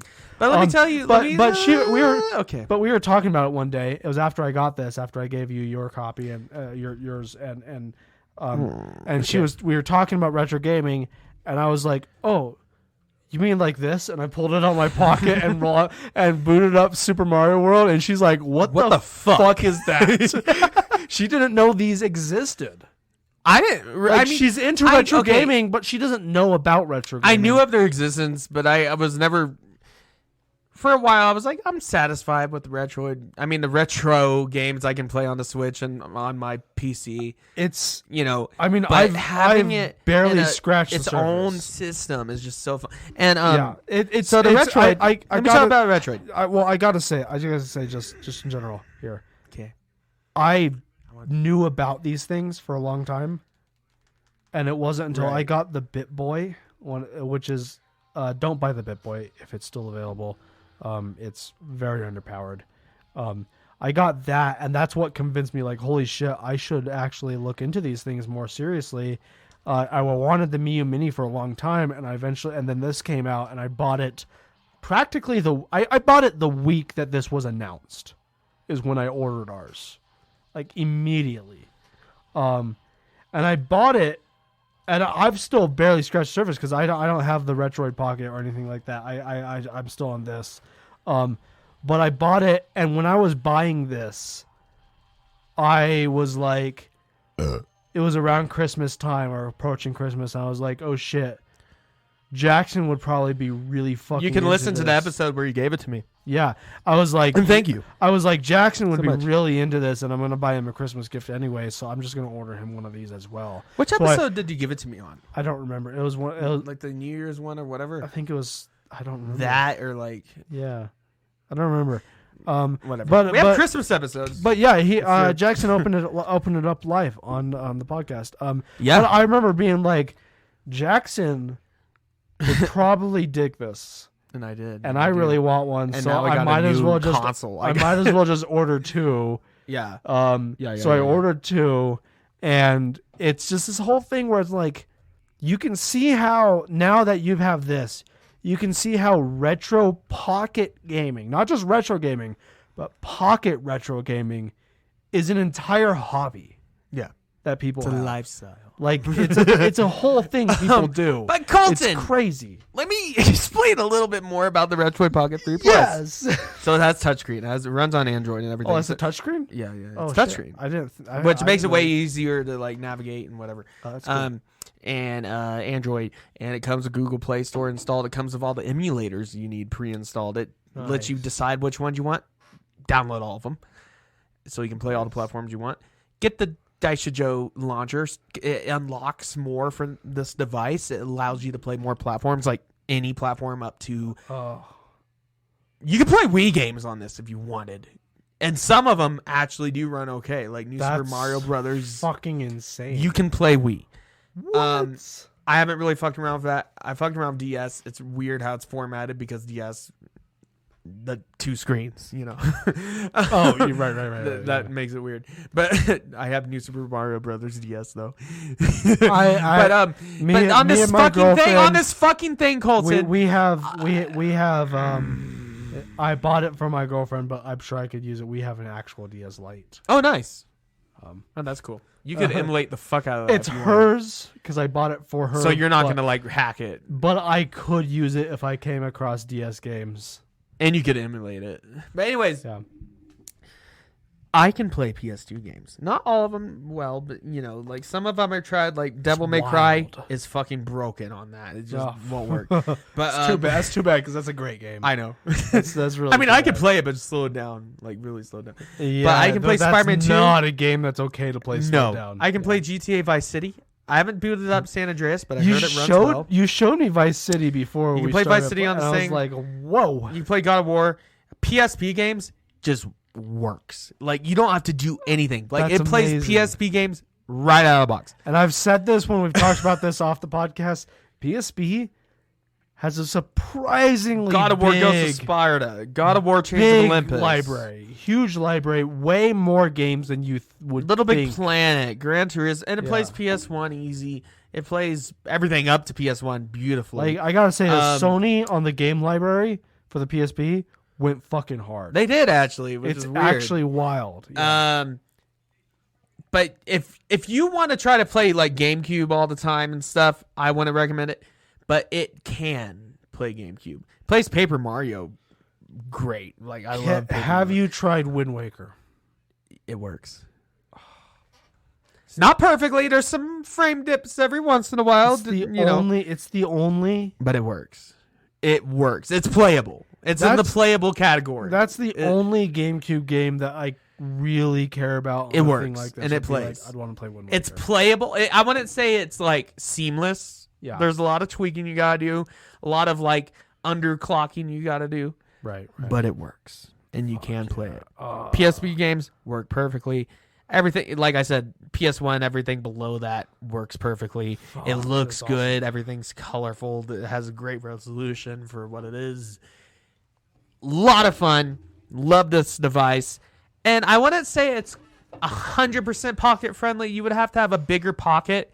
Like if you're wearing skinny jeans, it's not going to work out. But if you're wearing cargo shorts or cargo pants or something baggier, it works. Does it have an HDMI out? No, but you can get the adapter. Oh, but it will work. It will, and it can do because that. that's what the Ambernick can do. It has is that it can with a not a micro USB, whatever that old style is. I forget what it's called. Just like USB A. No, not A. But you would have to get an adapter to do that because they wanted to make that's micro USB. No, that's not quite micro. It's not. That's like the. I forget what. No. I forget what it's called because micro's a lot thinner than that. No, you're talking about that. That's micro HDMI. That's whatever they call it. That's USB-C. Yeah, for the charging port. But no, that's not. Oh no, that's not the charging port. You're tripping me out. Anyways, and it charges USB-C, has aux and everything. Because that's one thing that the Ambernic does that was like, I remember, I know a lot of these if you wanted to do this. Like if you wanted to use this. That was a big deal that the Ambernic for the price had it. If you was that it's a US an HDMI micro HDMI. You would still have to get the adapter. I don't have an adapter, but this Ambernic, if I wanted to, I could hook it up to my monitor here and play it on the monitor. But what's great about this, Colton, you could use this if you wanted to. Just if you don't care about new games and whatever, and you just want retro games with retro console, you could hook this up to your TV or your monitor.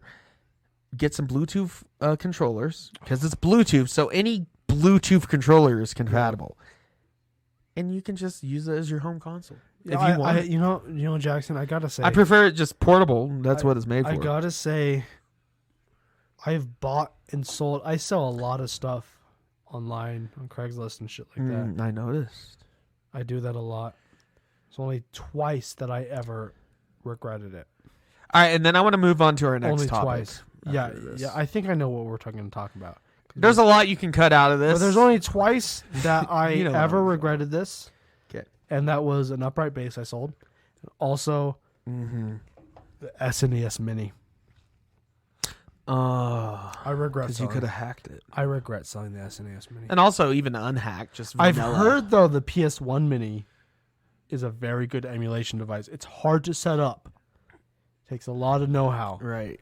But I've heard once you have it set up, it's actually a very good. But I will say with the Retroid Pocket 3 Plus, it's not that hard to set up. If you have any know-how on like modding or like dragging files around, you'll be able to do it. Yeah, it's mostly plug and play. It makes it as easy as it can.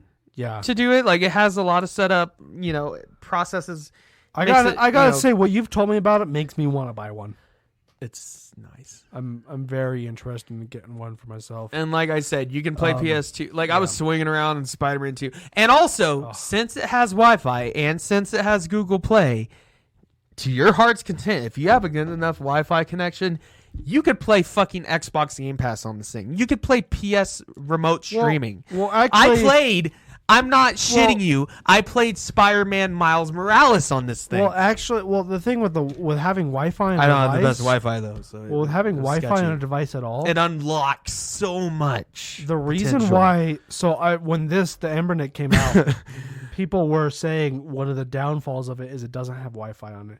The reason is because I haven't explored this. It makes it easier too on how this works, on how to do it. So right. I couldn't give you instructions. What? You can download ROMs over Wi-Fi. Yeah, I've done it. So what? I don't prefer it. What that means is that you can download ROMs without the risk of a virus on your main computer. Yeah. Yeah. Maybe the ROM is bad. And it's you a can virus, watch and it fucks up your device, but it only fucked up your device. It didn't fuck up your computer. Colton, you could get like Hulu on this fucking thing if you wanted. I'm using it just as a gaming thing. You can watch porn on this fucking thing. Do it. Don't do it. Okay, do it. But because it's on Wi-Fi, because it's Android. I mean, only through a reputable site.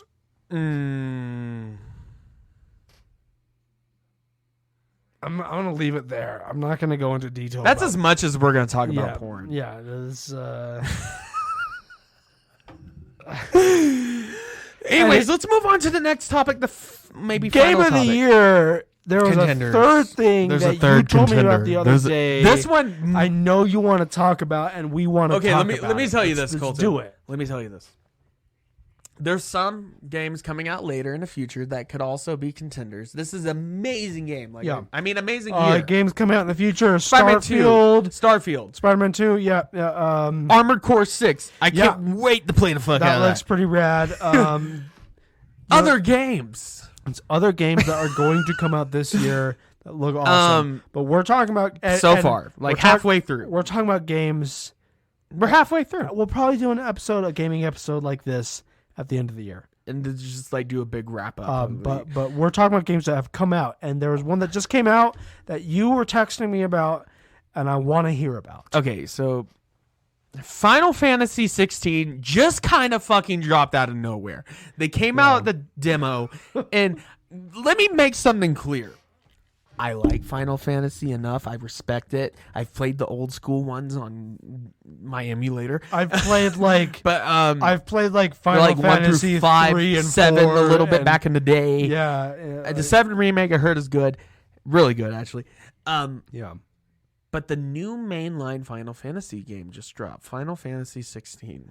Okay. And it's not without its faults. We're going to get into those. But holy shit. This game is like transformative. It's like the realest fucking thing I've... okay, they went Game of Thrones with it. They went very Game of Thrones. It's very brutal. Okay. There's sex. There's intrigue. There's political drama. There's fucking people are like just like saying the F word. It's good stuff. Let me just put this in perspective. Let me just put this in perspective as you describe this. I didn't know Final Fantasy 16 was a thing until you told me. I didn't know until I saw like reviews on it. I was like, "Holy fuck!" I didn't know they were.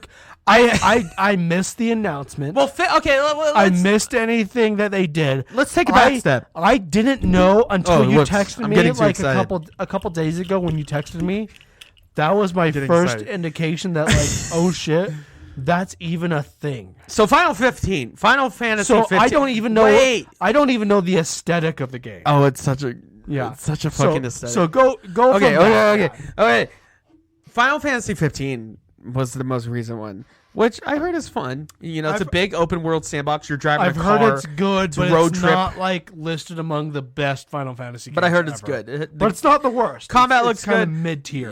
It's like a road trip. Yeah. I mean, you're literally driving around in a car fighting dragons. You're a boy band. Yeah. Driving on tour in the desert, you know. And also Final Fantasy shit. And that's essentially. And also, I didn't really like know this about Final Fantasy because I went over to my friend. One of my old high school friends was like a huge Final Fantasy nerd, and he played Final Fantasy 11, the MMORPG one, and he showed me that, and I was like, yeah, that's cool. But that's not my thing. Final Fantasy 14 is still a big thing because that was another 14. MMO. That was an MMO. 7's obviously a classic, PS1 classic. I mean, come on. I've never played 7. I played a bit, but I know I could play it on the Ambernick, so there's no fucking excuse. I played all the SNES ones, all the old schools. I've played a bunch of those. Yeah. But yeah. Okay, so Final Fantasy, the lore. Okay. There's a few connecting threads throughout the games, but it's pretty much just an anthology series. Each game is for the most different. Part, each game is a different universe. Yeah, it's different. They're not connected aside from little fun nods and like Gilgamesh every once in a while. Yeah, yeah. Fine. I mean, to put things in perspective, Final Fantasy VII has its own fucking timeline, like videos that people make.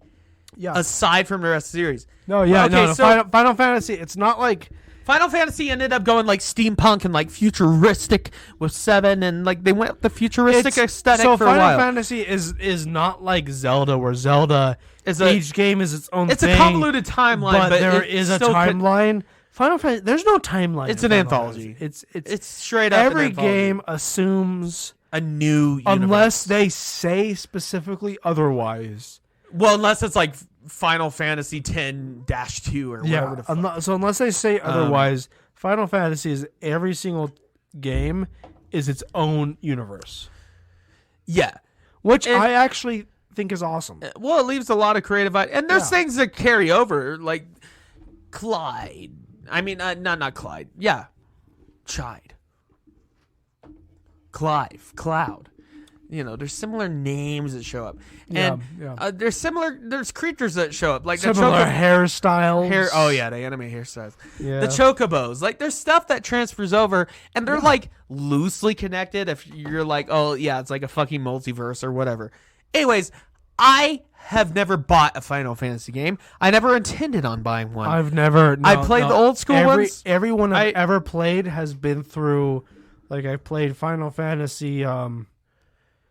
The turn-based combat, just I don't know. It's the Final Fantasy 3 as it's labeled in the U.S., but in Japan, it's like it's a different game. Yeah, I played that on the SNES Mini.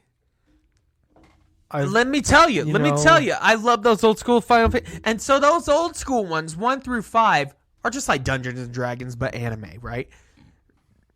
I mean, it's just like classic medieval fantasy. And then Final Fantasy went... I didn't get into those games when I was a kid because I didn't understand. But wait a second, Colton. How awesome Dungeons and Dragons was until I was later. Wait a second. Then they go futuristic and sci-fi. And like, that's cool. Cloud with the big giant sword fighting off against nuclear power. All that kind of stuff. It gets really weird. That's a really weird game, but I love it. All of them are really weird. Yeah. Anyways. From my understanding. Final Fantasy 16. The first Final Fantasy game I ever bought. It goes back to the medieval era. It goes back to that like Dungeons and Dragons. Nice. But Dungeons and Dragons with a shit ton of anime. And let me tell you, it's very anime. It's a good combination. Also anime with a layer of Game of Thrones. So take that into account. Okay, that sounds amazing. So this game is Dungeons and Dragons, but anime and Game of Thrones. That sounds amazing. That's a good pitch. The opening sequence of this game is one of the most fucking epic experiences. But let me tell you something. My PS5 runs fucking like a beast, right? Never is overheated. Yeah, it's a PS5. It's supposed to run fucking... I boot Final Fantasy 16, and I get a warning. Oh, no. What? So let me get into some of the cons about this game. I hope they iron this out. I hope they work this out. So there's two different modes. You can run it in 60 FPS mode, performance mode, or fidelity mode, where it maintains the graphics at 30 frames per second locked. Don't run it at fidelity mode. I mean, don't run it at 60 frame per second mode at this time. During, like, when you're walking around or whatever, it's fine. But as soon as you get into combat, it dips to, like, fucking 25 frames. They're basically like... It has huge frame rate dips. It will melt your system. I'm sure when it comes on PC, it's going to be fine. They're basically like, here's a game that is going to be playable at high fidelity in 10 to 15 years.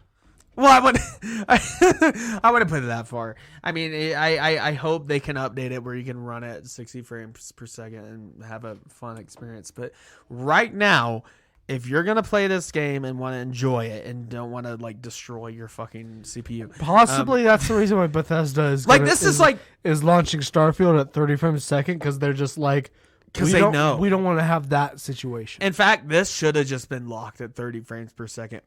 Period. Because no one would have questioned it. No, they wouldn't have.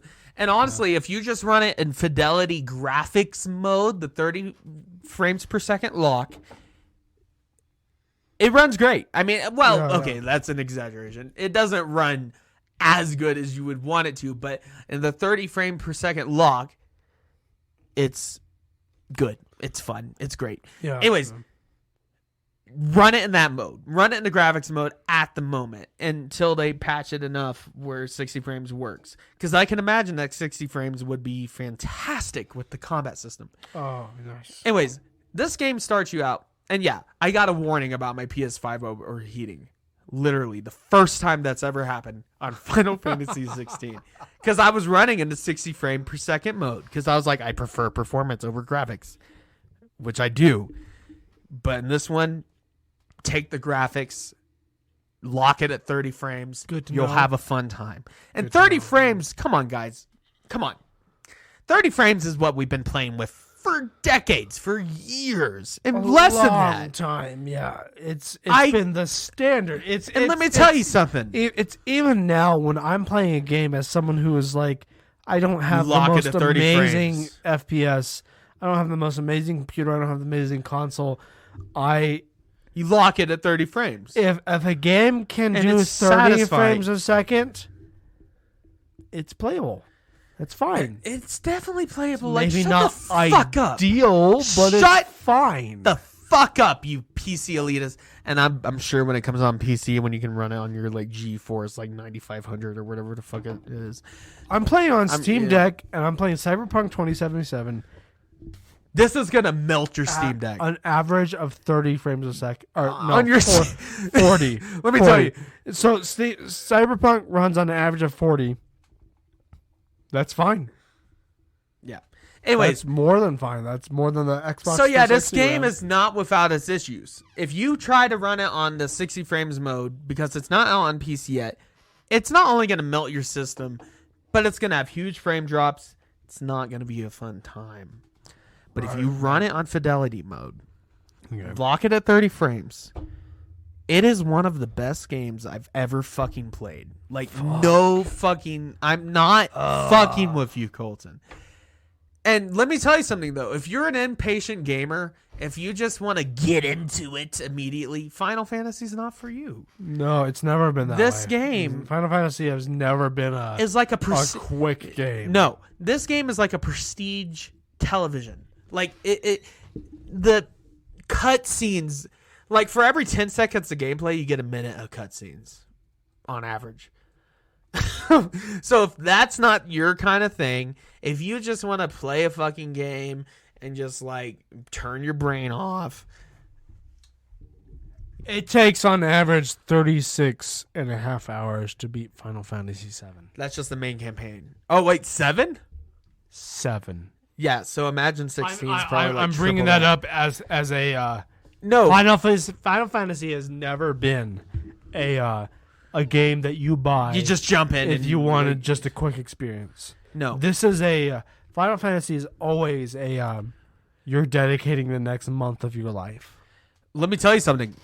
And this is kind of a warning, but if you're into this kind of stuff, if you like story, if you like just if you just like watching a fucking prestige television, you're going to love this, because like the first couple hours of this game, you play a little bit, 30 minutes of cutscene. Like, no fucking shit. Like, it's a lot of cutscenes. Oh, shit. It's maybe not 30 minutes. That might be exaggeration, but it's a lot of cutscenes. It's a lot of story, but god damn it, it just hooks you in. It's done so well. The voice acting is fucking perfect. The soundtrack is fucking amazing. Damn. The graphics are great. You just really get in the story. And this game has a feature that no other game has ever had. What's that?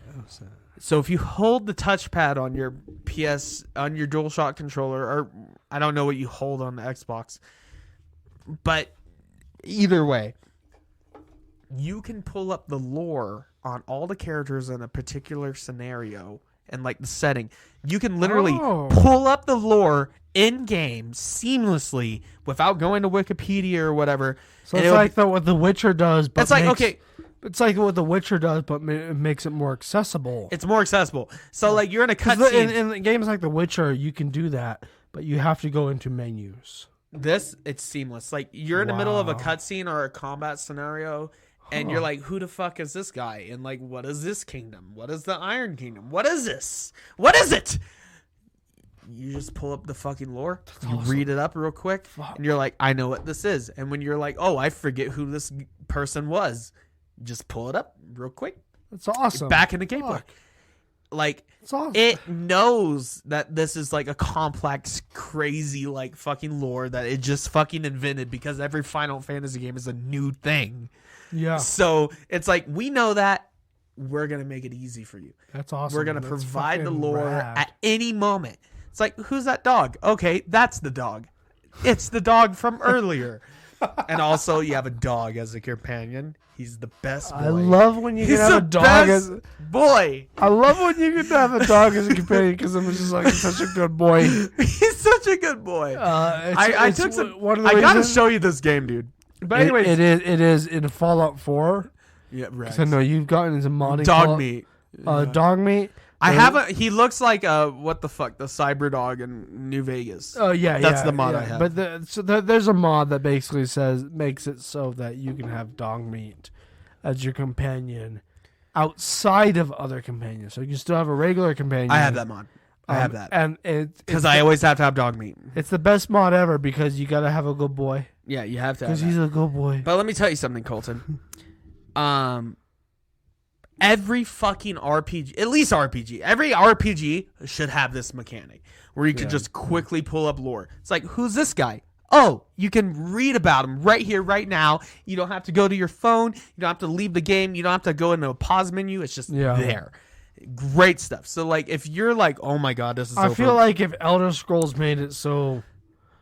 If every time you I'm almost making this a requirement on the next Skyrim. Like, do this. If Elder Scrolls every made it fucking so game should do this. When you come across a book, it saved it in your inventory. Compendium. In your compendium, that entire it book you can read. Because Elder Scrolls does a thing where it doesn't explain shit directly. It explains shit as books that were written by people in game. Well, I think, okay, which is great. Let me step back a second. But I mean, like, in Elder Scrolls, you can't read that book if you don't actually have the book in your inventory. Let me step back a second. Okay? I think there's some games that benefit from having ambiguity and like, oh, you got to figure it out through playing and collecting items, i.e. Dark Souls, Bloodborne, all that. Yeah. It's like you just, oh, these gloves explain why this god killed this other god and did all this shit, and, you know. But this game is like so loaded with like characters and plot lines and like Game of Thrones shit. It's like, what the fuck? Yeah. So like at a certain point in the game, I was like, I forgot who that was. I can just quickly remember who it was by looking up. Great. Yeah. So that's one of the best systems I've seen in any RPG like ever. Like, it's awesome. Why haven't they ever done this? Like I never thought about it, but it's like, the fact that you can seamlessly look up lore is a game changer. Like, I feel like Elder Scrolls 6 is required to have this mechanic. Yeah. At this point, you can like look at the backstory of anybody. Anyway, aside from that, we're getting to the end of the episode here. No, we're not. I'm gonna keep going, Colton. Well, but we should be ending. You can keep going. I don't have to. You can just But anyways. I can just leave as you keep talking. No, Colton. No. Anyways, so all that's great. The story is amazing. Like, I didn't know anything about these characters. 2 hours in, I was like almost crying about these characters. Seriously. And I never do that in games, like rarely. Anyways, damn. Maybe I have to check that out. Fuck. The whole interest. So in Final Fantasy, you have the icon system where you basically inhabit like the form of a god and whatever. Get their powers. Yeah. And like you're a big phoenix and whatever. I've heard of it. Yeah. So that's a big gameplay loop. And in the beginning of the game, you just straight up play as those icons. You have this huge epic like Lord of the Rings plus anime fight. And like this game has so many like epic anime controversial things. I like it when games give you a lot of power and then take it away. Oh, this game does that. I like it when they do that. This game gives you so many big like anime moments. Just it's crazy. Nice. And now here's the controversial bit, but this is what I like about it. Honestly, it's very, very much so like action RPG, Devil May Cry, like skill-based, combo-based combat system. Right. It's not turn-based. In fact, Final Fantasy hasn't been turn-based for a few games now. So like it's been a while. If you're like, oh, I prefer my turn-based, it's like, shut up. It hasn't done it in a while. Go play Octopath. Yeah, if you want that. That's no, like legitimately, Octopath is basically Square Enix saying, here's a turn-based game. Yeah. Octopath's great. Octopath Traveler 1 and 2, I've heard they're great. You can play it on Android. Triangle, that's a tactics style game. But anyways, yeah. So yeah, the story is amazing, graphics amazing. Yes, it will melt your system if you're trying to run it at 60 frames at the moment. I hope they upgrade. I hope they patch that. On PC, I'm sure people are gonna have like a fucking heyday with this thing when it gets on PC. But so yeah, the story's great, everything's great. Combat. Let's talk about the combat a little bit. Okay, let's make it quick because we're running out Colton. of time. Let's talk about the combat. You want to talk about the combat? I do want to talk about the combat. I gotta go pee. You can go pee. I'll be right back. We're not gonna edit this out. I'm gonna keep going. But just keep going. Anyways, if you're into like Devil May Cry and like God of War type games, this is the fucking game for you. It is fucking incredible. Like the combos, like I've seen like some lamos, like some weirdos say, "Oh, you're just pressing square over and over. It's lame." No, you don't know how to fucking play fighting games at that point. The combos, amazing. Now, yeah, it's not easy on your system. There's so many particles with the flame effects and the wind effects. I've only unlocked the Garado abilities. You beat a boss and you get more abilities, but man, combat so satisfying. Ever since I New Game Plus Dark Souls 7 times, New Game Plus Bloodborne 9 times, etc. I love skill-based games. Colton might want to fight me on that. But I love it when you have to get good. And then once you do, once you understand the mechanics, once you like unlock that in your brain, you get the muscle memory. Oh my god, it's so satisfying. The combat in this game is just chef's kiss. Just like some of the best combat I've seen in any game. Like serious. Like this outclasses God of War. Ragnarok outclasses a lot of combat oriented games. Just the amount of depth and the versatility, like the customization, the RPG elements. You can make your character play exactly, fine tune it exactly how you want. And man, it's just, it hits every fucking beat on combat, Colton. It is such a good combat ARPG. What? I was just telling everybody how Final Fantasy 16 has some of the best combat mechanics I've seen in any game in a long ass time. Like it's just, it flows well. Like it's definitely skill based, also RPG based. Like you can fine tune and configure a character to your play style. Yeah. And it's fast paced, combo based. If you're into Devil May Cry, that kind of stuff, oh my god, this is the game for you. If you're not into skill based games, it is still viable. You can configure a character, and they even have basically in-game cheat codes. Like, you put on these rings in games that it gives to you, where it's like, oh, just hold square and it will do combos.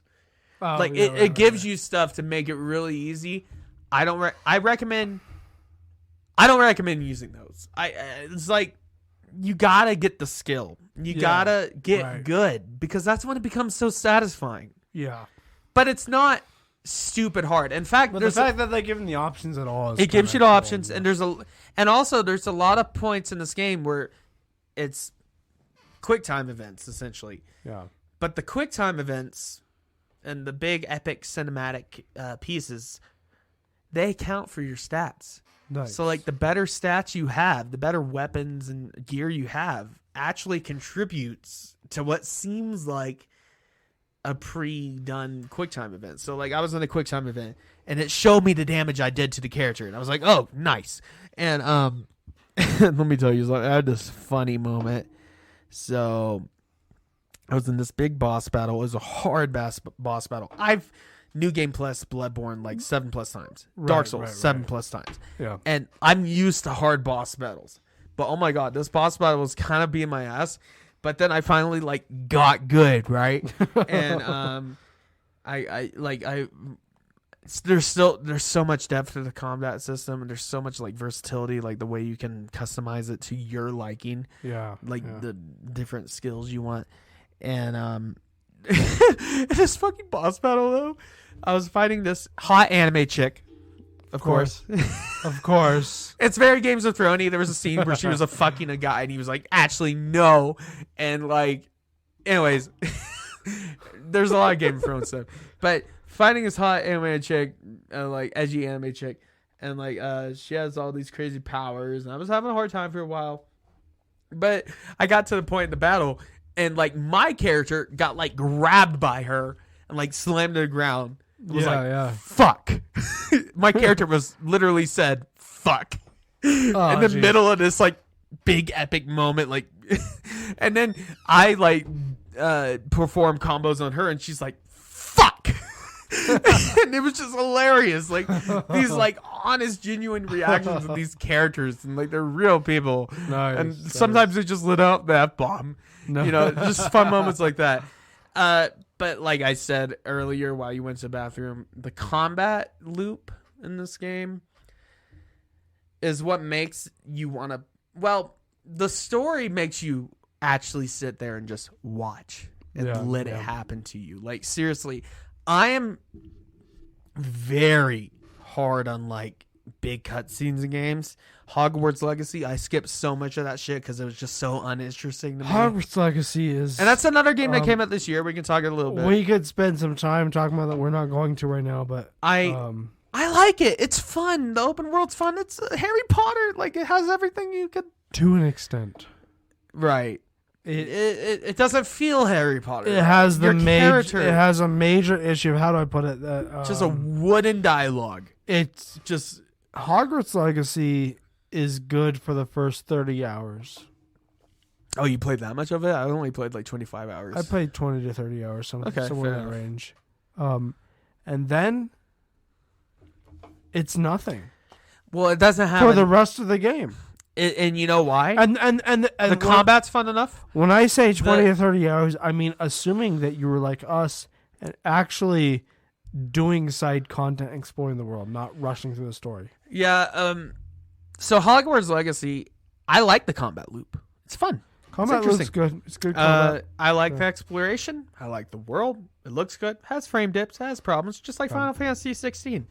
But you know what Final Fantasy has? It's the story. You actually care about these characters. You're into it. You're like, oh my god, what's going to happen next? I don't give a shit about my character in Hogwarts Legacy. No.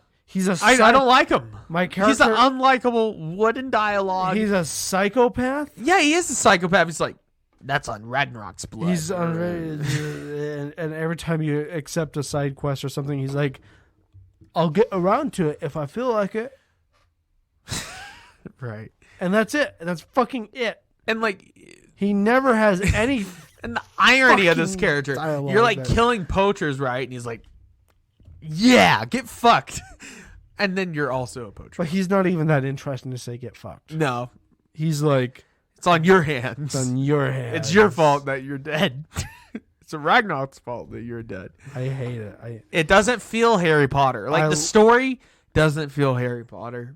I like a lot of stuff about that game, but there's also a lot of stuff that I really, really that game is hate. A testament to like you had like if the story shit, you become so uninterested. It feels like a combination. So from my understanding, is J.K. Rowling wasn't. I mean, it's not the worst story I've seen. My understanding is J.K. Rowling wasn't really involved in that game.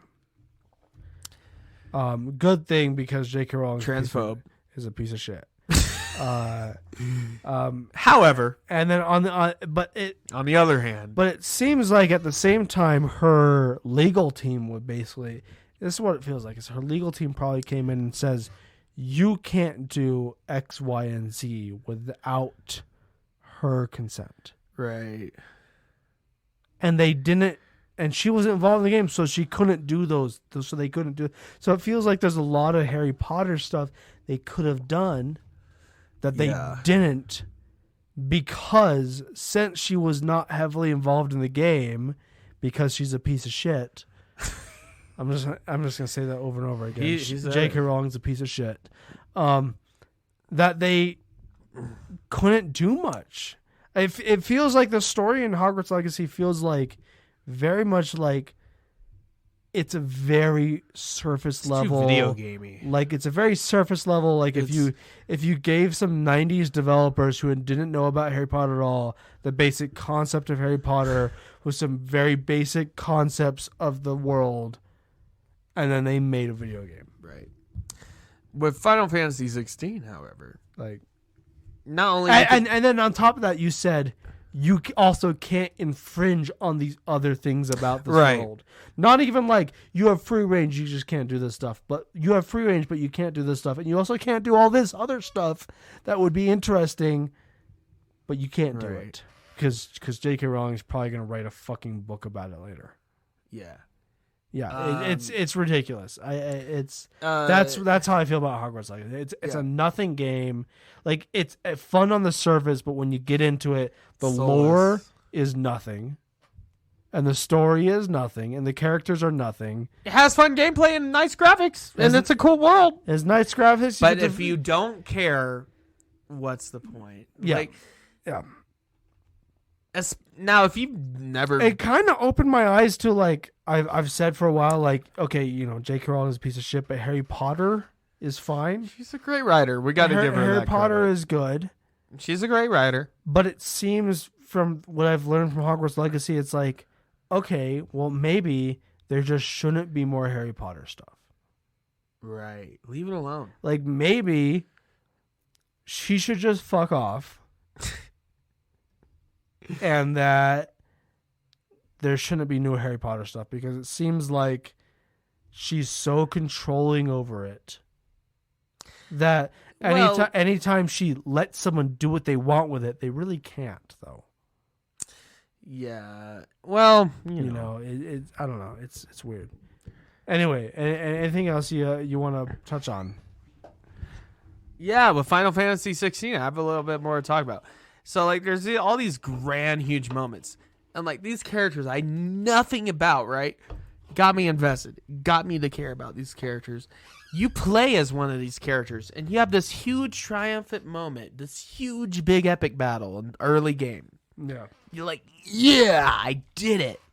And then the game just fucking kicks you into the fucking curb. It just destroys you. Like, I'm just gonna leave it there without as many spoilers as I can. And also, this game is very like matter of fact about like war, violence, subjugation of peoples. Like, it's, from what I've heard from Final Fantasy fans and just from playing it, yeah, it is dark. Like, it shows you stuff like.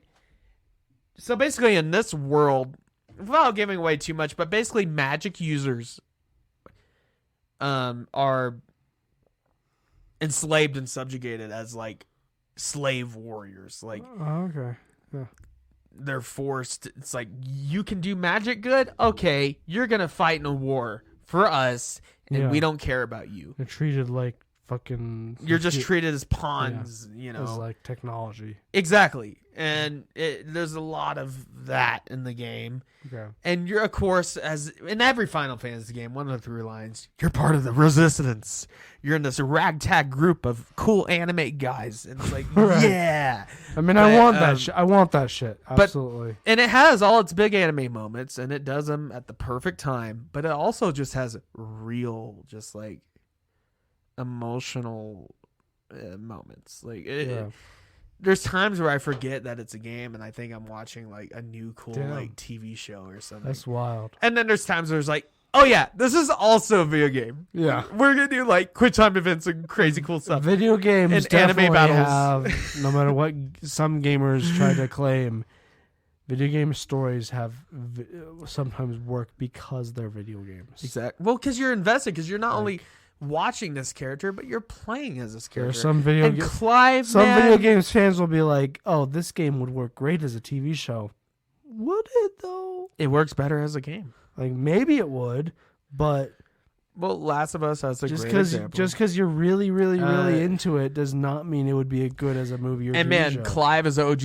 You have your puppy that you raised early in game, and then he's a big ass like dire wolf later on. Yeah. But he's such a good boy, and like he helps you in boss battles. He's part of your party. Like, you use him in combat. Great stuff. Any game that has a good boy, yes, I'm into. I love that. Oh, you're good boy, man. Good boy. Yeah, good stuff. Yeah. And it's just such a anyway, I know you're hyped up about it, but before we end here, so we talked about Final Fantasy 16, we talked about Tears of the Kingdom, and we talked about Diablo 4. Those are like, so far, the 3 Game of the Year contenders. Yeah. There's other ones that are coming out that potentially, if they live up, but this is just a great year. We're not going to talk about them yet. We're going to talk about them when they come out. But it's a great year so far. And yeah, looking forward to Starfield. Looking forward to Spider-Man 2. Yes. Armor Core 6. Mm-hmm. Flames of Rubicon. Cannot wait for that. Mecha Souls. Yeah. And there's a lot of Armored Core fanboys. They're like, you're making it 2 Dark Souls. It's like, come on, guys. Come on. It's from Software. Let's be real. They're not gonna. It's 2023. They're not gonna sell well on a game that is so hyper focused on min maxing. Like the old Armor Core games, you have to like develop your engine. You have to find the right engine, the right radiator, the right servos, the right.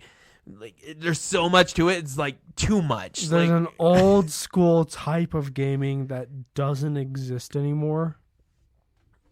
That those games evolved in. Right.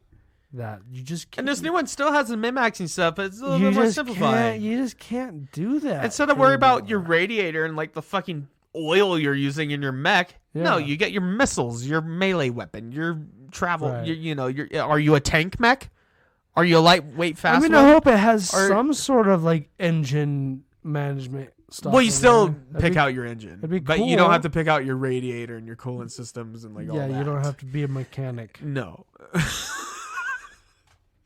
It looks like a lot of fun. I can't wait for that one. But so far, I mean, yeah, it's been a banger year for games. Yeah, so far we're gonna continue to cover this stuff because I mean, there's stuff like Starfield. It's coming out. I'm buying. Yeah, like I'm buying it. Like we're gonna play Starfield. Yeah. We're not gonna share our thoughts on it right now, though. Well, because it's not out yet. You have to guess. You have to guess what we think about the reveal and stuff. Oh my God, the Adoring fan's back. Yep. Yeah, the Adoring fan is back. I'm gonna go play Oblivion for Adoring fan. Yeah, for the Adoring fan. Is he in more one? No. But he was in Elder Scrolls Online. Yep. He's turned into... He's like the new Maik the Liar. Yeah, not the new Maik the Liar, because Maik the Liar is still around. He's another character like that. Another adjacent to Maik the Liar. Yeah. But Maik the Liar was... in every game, right? Yeah. Even Arena?